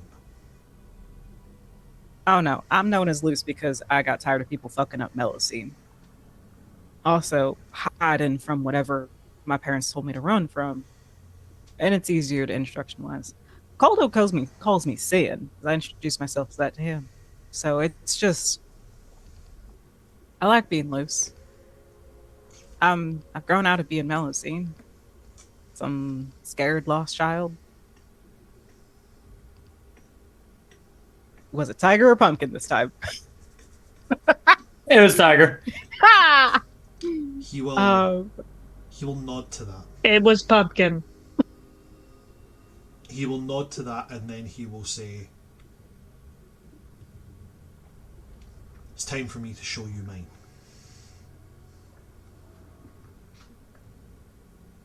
And he will do the same thing. He will show you. And it starts off with a young Feather. And it's like all these kind of like moments that you would typically see in like a school setting, you know. Feather standing there very tall and very proud as his academics are splayed out in front of him, but you notice on all of them, well, you see symbols on all of them, elvish symbols, but because it's Winter Elven, it is, you know, it's vaguely similar, but you're able to discern that in almost all of these, he's second place. Then the image starts to form of a girl who looks very similar to him. They have the same features, they have the same shock white hair, which from what you can see of his memories, seems to be like a key winter elven trait, white or silvery hair. But they have the same facial features. The difference being that she always, whenever like their accolades are put side by side, she always gives him a smug, knowing smile.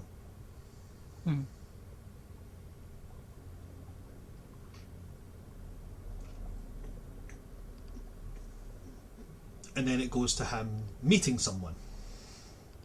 Goes to him meeting another elf.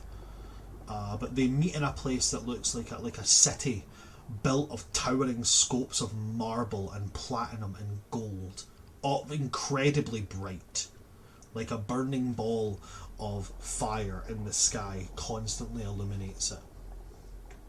And a book being slid across to him, a book that looks like it is bound and stitched with a very, very thin and soft leather. As if someone's put a skeletal face beneath it and stretched this leather over it to give the front cover almost like a screaming facial expression, and a huge red gem placed in the centre. It shows Feather holding this book and continuing his academic studies, always coming short, always coming up second best. Before one day you see him standing with a potion.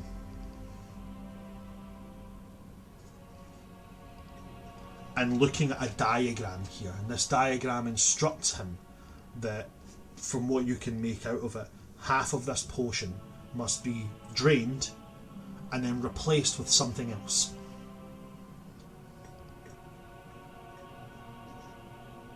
You then see a long drawn out confrontation of magic, lashing out blast after blast after blast of magic between him, a grown-up,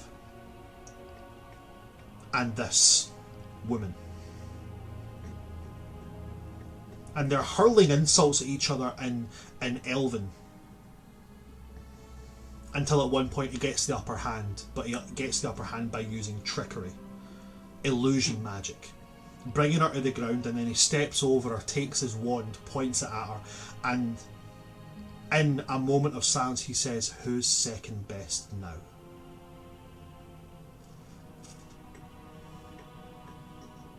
It then jumps to an image of him draining some kind of red liquid into this bottle, and then he huddles over it and he whispers into it, and then drinks. And I will send you what he whispers. Yes! Because you would hear it.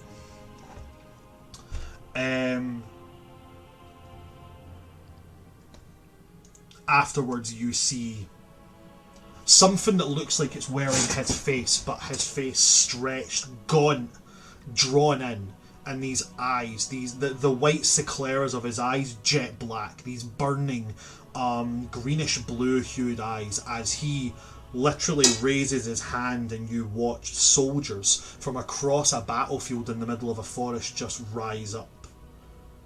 And you watch him kind of look at his hands and a smile come as he is reveling in this knowledge that he now has power beyond what he has ever dreamed of. But then it shows images of him going back to this white library and this elderly man looking at him with just disappointment.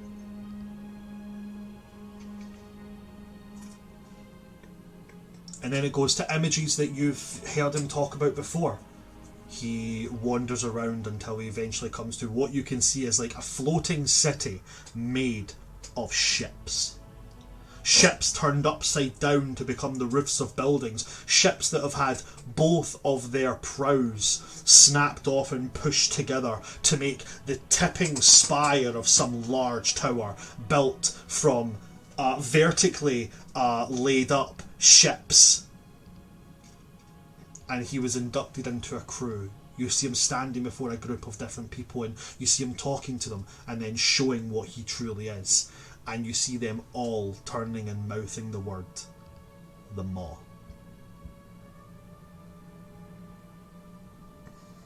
Then you see him meeting a very familiar looking face, as you've seen the human form of Archie now. And then the rest becomes kind of history from that. And after he's done showing you that,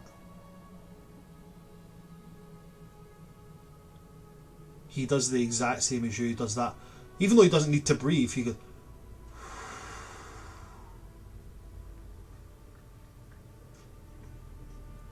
I've never shown anyone that. But I want you to know. I want you to know what you're getting yourself into. You're not scary. I'm not scared of you.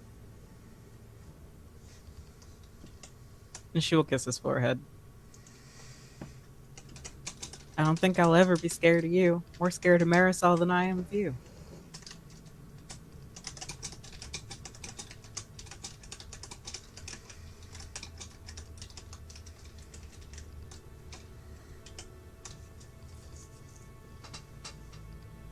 I think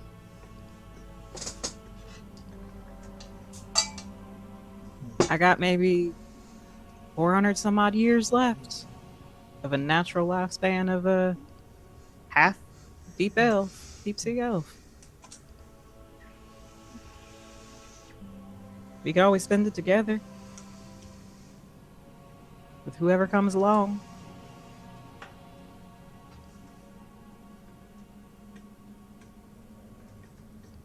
I'd like that.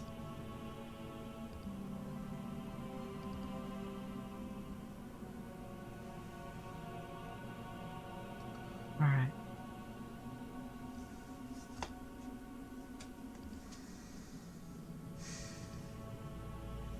And she will just sit with him in that moment, and she will tell him about some random place that people thought was some giant historical monument that just ended up being people just moved a bunch of crap somewhere and it looked sort of old, but it wasn't anything historical. It was just a junkyard. It's just a junkyard in like near the descent. And how she had to explain to people who were trying to find something worth salvaging that like you can use it to build something else, but it's not anything that's gonna get you any money. I love it. And then she will attempt to keep track of the time, get lost in the conversation a little bit, and wake up Ariel a little bit late. And the way that she wakes up Ariel is she actually goes to wake up Mallet. Alright. So you go to wake up Malice and Ariel for their watch.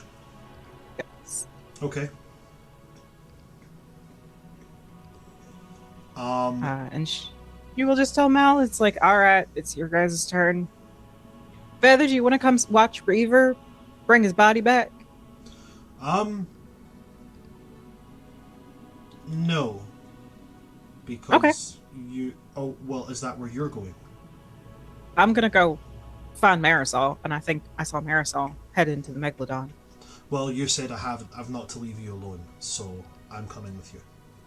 You can live your unlife and do whatever you need to do. I mean, you don't have to be attached to me all the times. I won't complain, but like... Well, so you're saying I get to do what I want? Yes. Okay, well, I want to always be next to you, so... Alright. And she will go into the Megalodon with Marisol, who is sleeping, and Echo, who is taking a nap. Echo, who is nap dipping. Boing foot. And she's going to go to Marisol and basically move Marisol very gently and very carefully to basically put Marisol's head in her lap. And she's going to sit and she's going to lean against Feather and keep their hands basically intertwined together. Okay. And lean her head against his shoulder, and her tentacles will do the thing where they wrap around him. Like, hi, yes, you're ours now. You stay here. While tracing very gently Marisol's hairline. Okay. While she sleeps. And I believe that you said that you had something you wanted to do while you were on watch. Yes. Okay. Is there anything that anybody else wants to do after this, or are we comfortable wrapping after Ariel's watch? Smashing, fantastic. I'm good to wrap it. Yeah. Right, okay. Ariel. I am gonna find Echo. Okay. Echo is watching Reaver be built again. Yep. Well, Hey. Echo's asleep at this point because Watch has switched over, so they're on their 15-minute nap. Yep. Ariel's gonna wait 15 minutes while Echo's sleeping, just Okay. So eventually... just chilling, watching the group. So Echo, when you eventually wake, Ariel was sitting there waiting to converse with you. Hi. Hello. Do you have a moment? Echo's not doing much of anything else. Sure. A thought occurred to me a while back. You asked to know more about all of us. If it's not too much to ask, could I know more about you? You're the newest to this group and the biggest mystery. I'd just like to know more about you.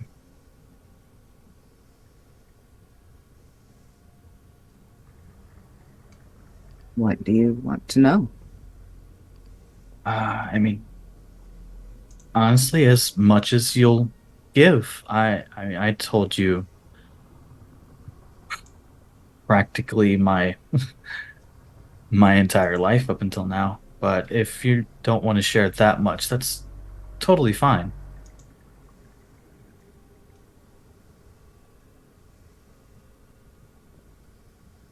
You shared experiences and the road you took to get here. And you shared about family and feelings and wants and desires, and Echo has none of that. Echo does not have family. Echo does not have wants. Echo does not feel the same. Echo doesn't know what to share. I see. I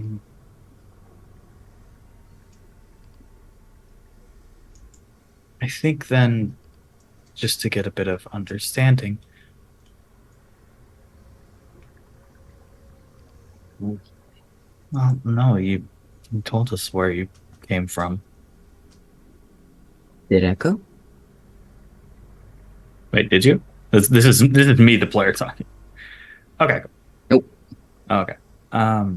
Then where did you come from?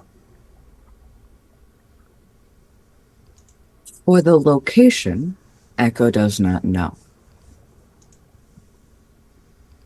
As for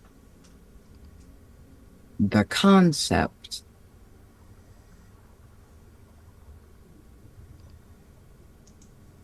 for as far back as Echo can remember, it is the same building as home. But home is a cage. It's a pen, a corral. It's tests and experiments and breaking and fixing. It is jobs, tasks, orders.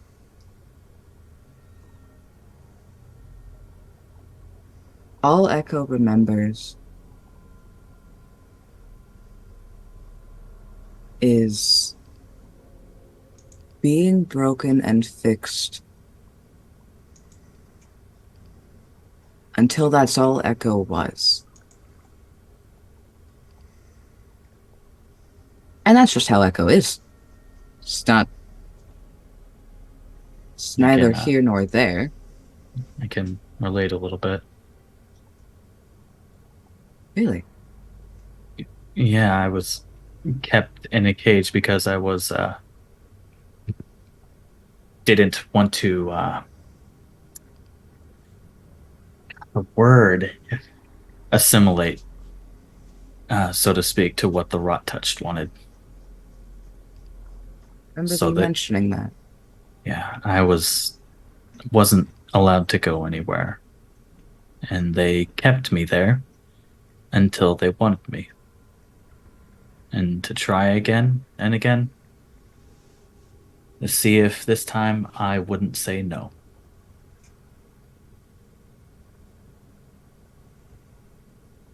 So, Echo is glad of two things.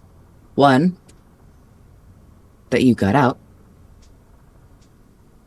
And two, that even if you had to stay, you could say no. I'm glad someone talked some sense into me. Thank you for that. Echo didn't do it for you. I know. I'm Good. still gonna thank you for it. And I'm glad you were able to escape as well. To an extent. And I'd like to share a wish for you, Why do you have wishes for Echo? because everybody deserves good things. My wish for you is that you can find a place that feels like the warmth of a good home and people who care for you. Echo is uncomfortable. Echo doesn't understand what's happening. Echo, I'm sorry. I Why? absolutely don't mean to make you uncomfortable. What color is Echo right now? Echo is. Again, we're lava lamping.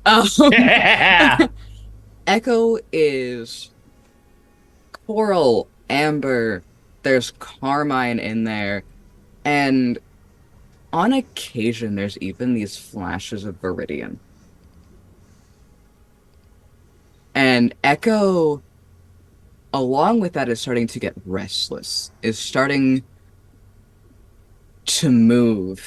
Is starting to get tense. If I said something to offend, I'm really sorry. I'm really bad at talking to people. I'm so sorry. Echo has not interacted with people in any good way. In any way outside of being told to do things. Echo doesn't. People?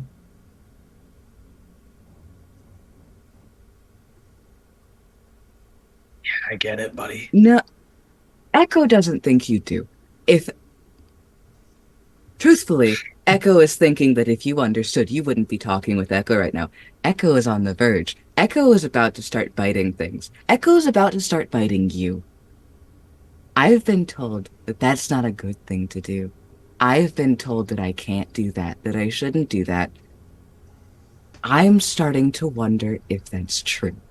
I'm starting to wonder if I have to not. Okay.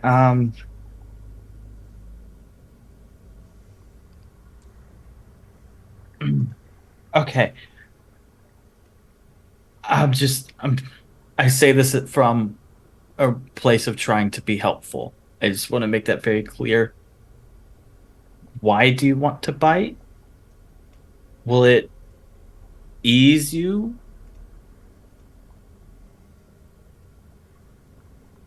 Kyle? Kyle? With 2 hours of the 8-hour process, do I have any body control of any part? Damn, cool. Continue. Damn. I will say, like- Echo's response to Ariel is point blank. I want to kill you.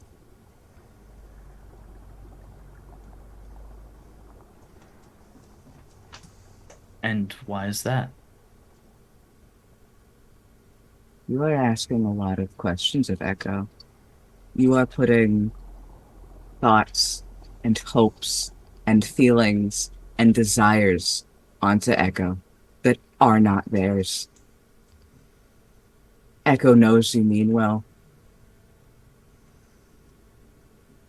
Echo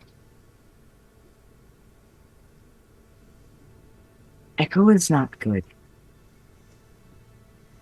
Echo is not soft. Echo is not gentle. Echo is not getting better. Echo is not free.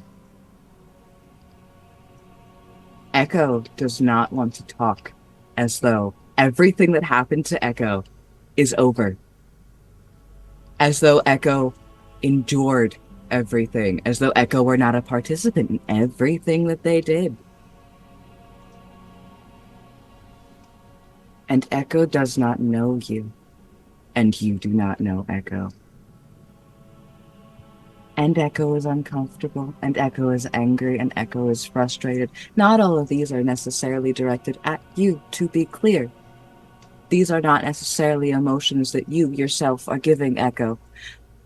Echo does want to kill the perceived threat.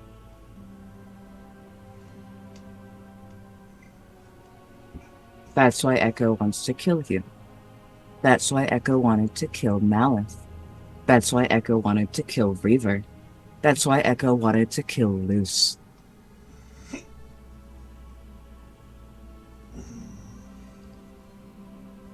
Wow. I think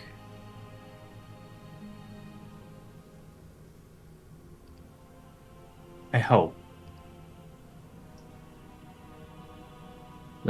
that soon you'll realize that we are not here to threaten you. And we just want good things for you. You've been through enough. Echo does not want your pity. It's not pity. Echo is a monster. Echo is fine with that. I'm not saying you don't have to be a monster. Monsters survive. This is the freaks like us that people leave alone. You know nothing of Echo. You know nothing of what we are, of who we are, of what we did. And yet you are so quick to compare yourself to us, as though you understand what we've been through, as though your cage were the same as mine. No. Yours is far worse. Echo doesn't care about comparisons of who was worse, who was better. Echo is tense. And Echo at this point, the color wheel has stopped and Echo is just at Viridian. And Echo's voice is getting louder. But as Echo's voice gets louder, it becomes more dissonant.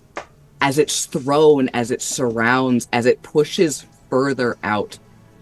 It's dissonant. There's different pitches to it. And No, I after you. okay. And there are times in the moments that Echo pauses, in the moments that Echo's not speaking, there is the giggling that fills that silence. There is no longer just silence as Echo is getting aggravated. That is... At that point, as the giggling starts, almost as soon as it starts, it ceases. And you, Echo, and you, Ariel, will both hear in your minds as Feather is now looking at both of you, saying, "That's enough for tonight." As he's cast silence.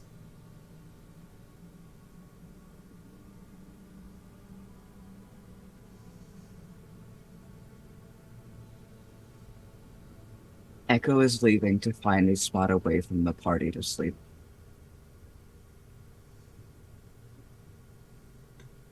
Ariel's gonna stay right where he's at and keep an eye on Echo.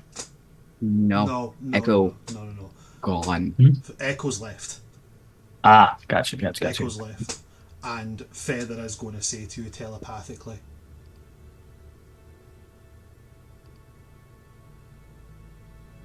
he needs time. Not well wishes and good sentiments.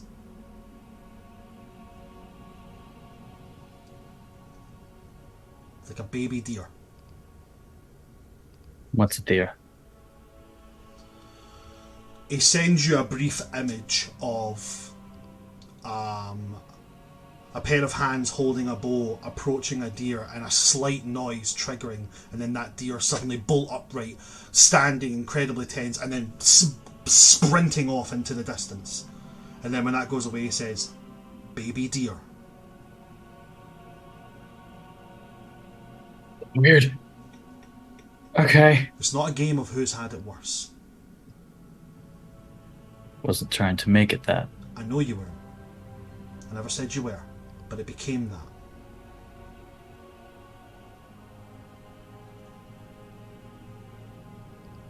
Go do watch.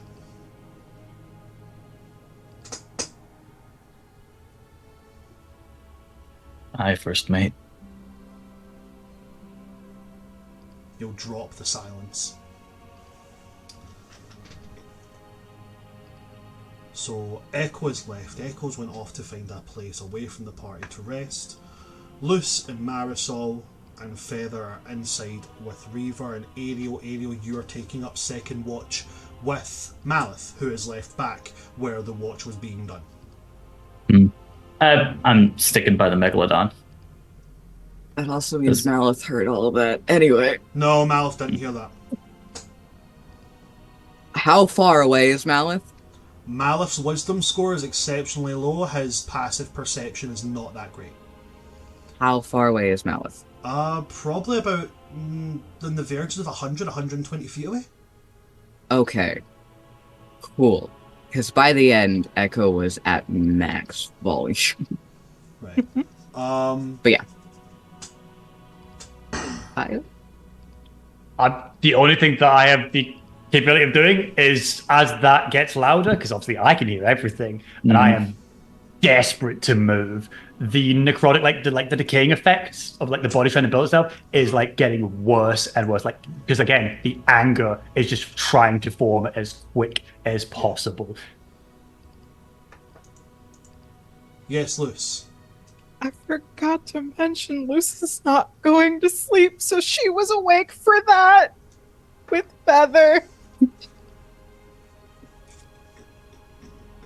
With Ariel joining Malith on his watch, we're going to have to call it there. We've went massively over time, which means I'm going to have to do a very, very concise wrap here, guys. Thanks for coming to see us, folks.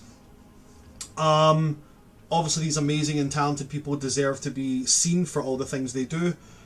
go and look at some of our other videos and you'll see where you can find them and all the great things they do at the end of the video. But I'm going to have to keep it very concise as I do this. So I'm going to say good night to everybody. Thank you very much for coming to see us. I've been your DM of Doom, Son of Asgard, or World Tree Quest here on Twitch. With me today we have had Just Kyle, we've had Selkie Cove, we've had Lawless Aries Cosplay, we've had That One Warlock, and we've had Madness Diamond 2.0.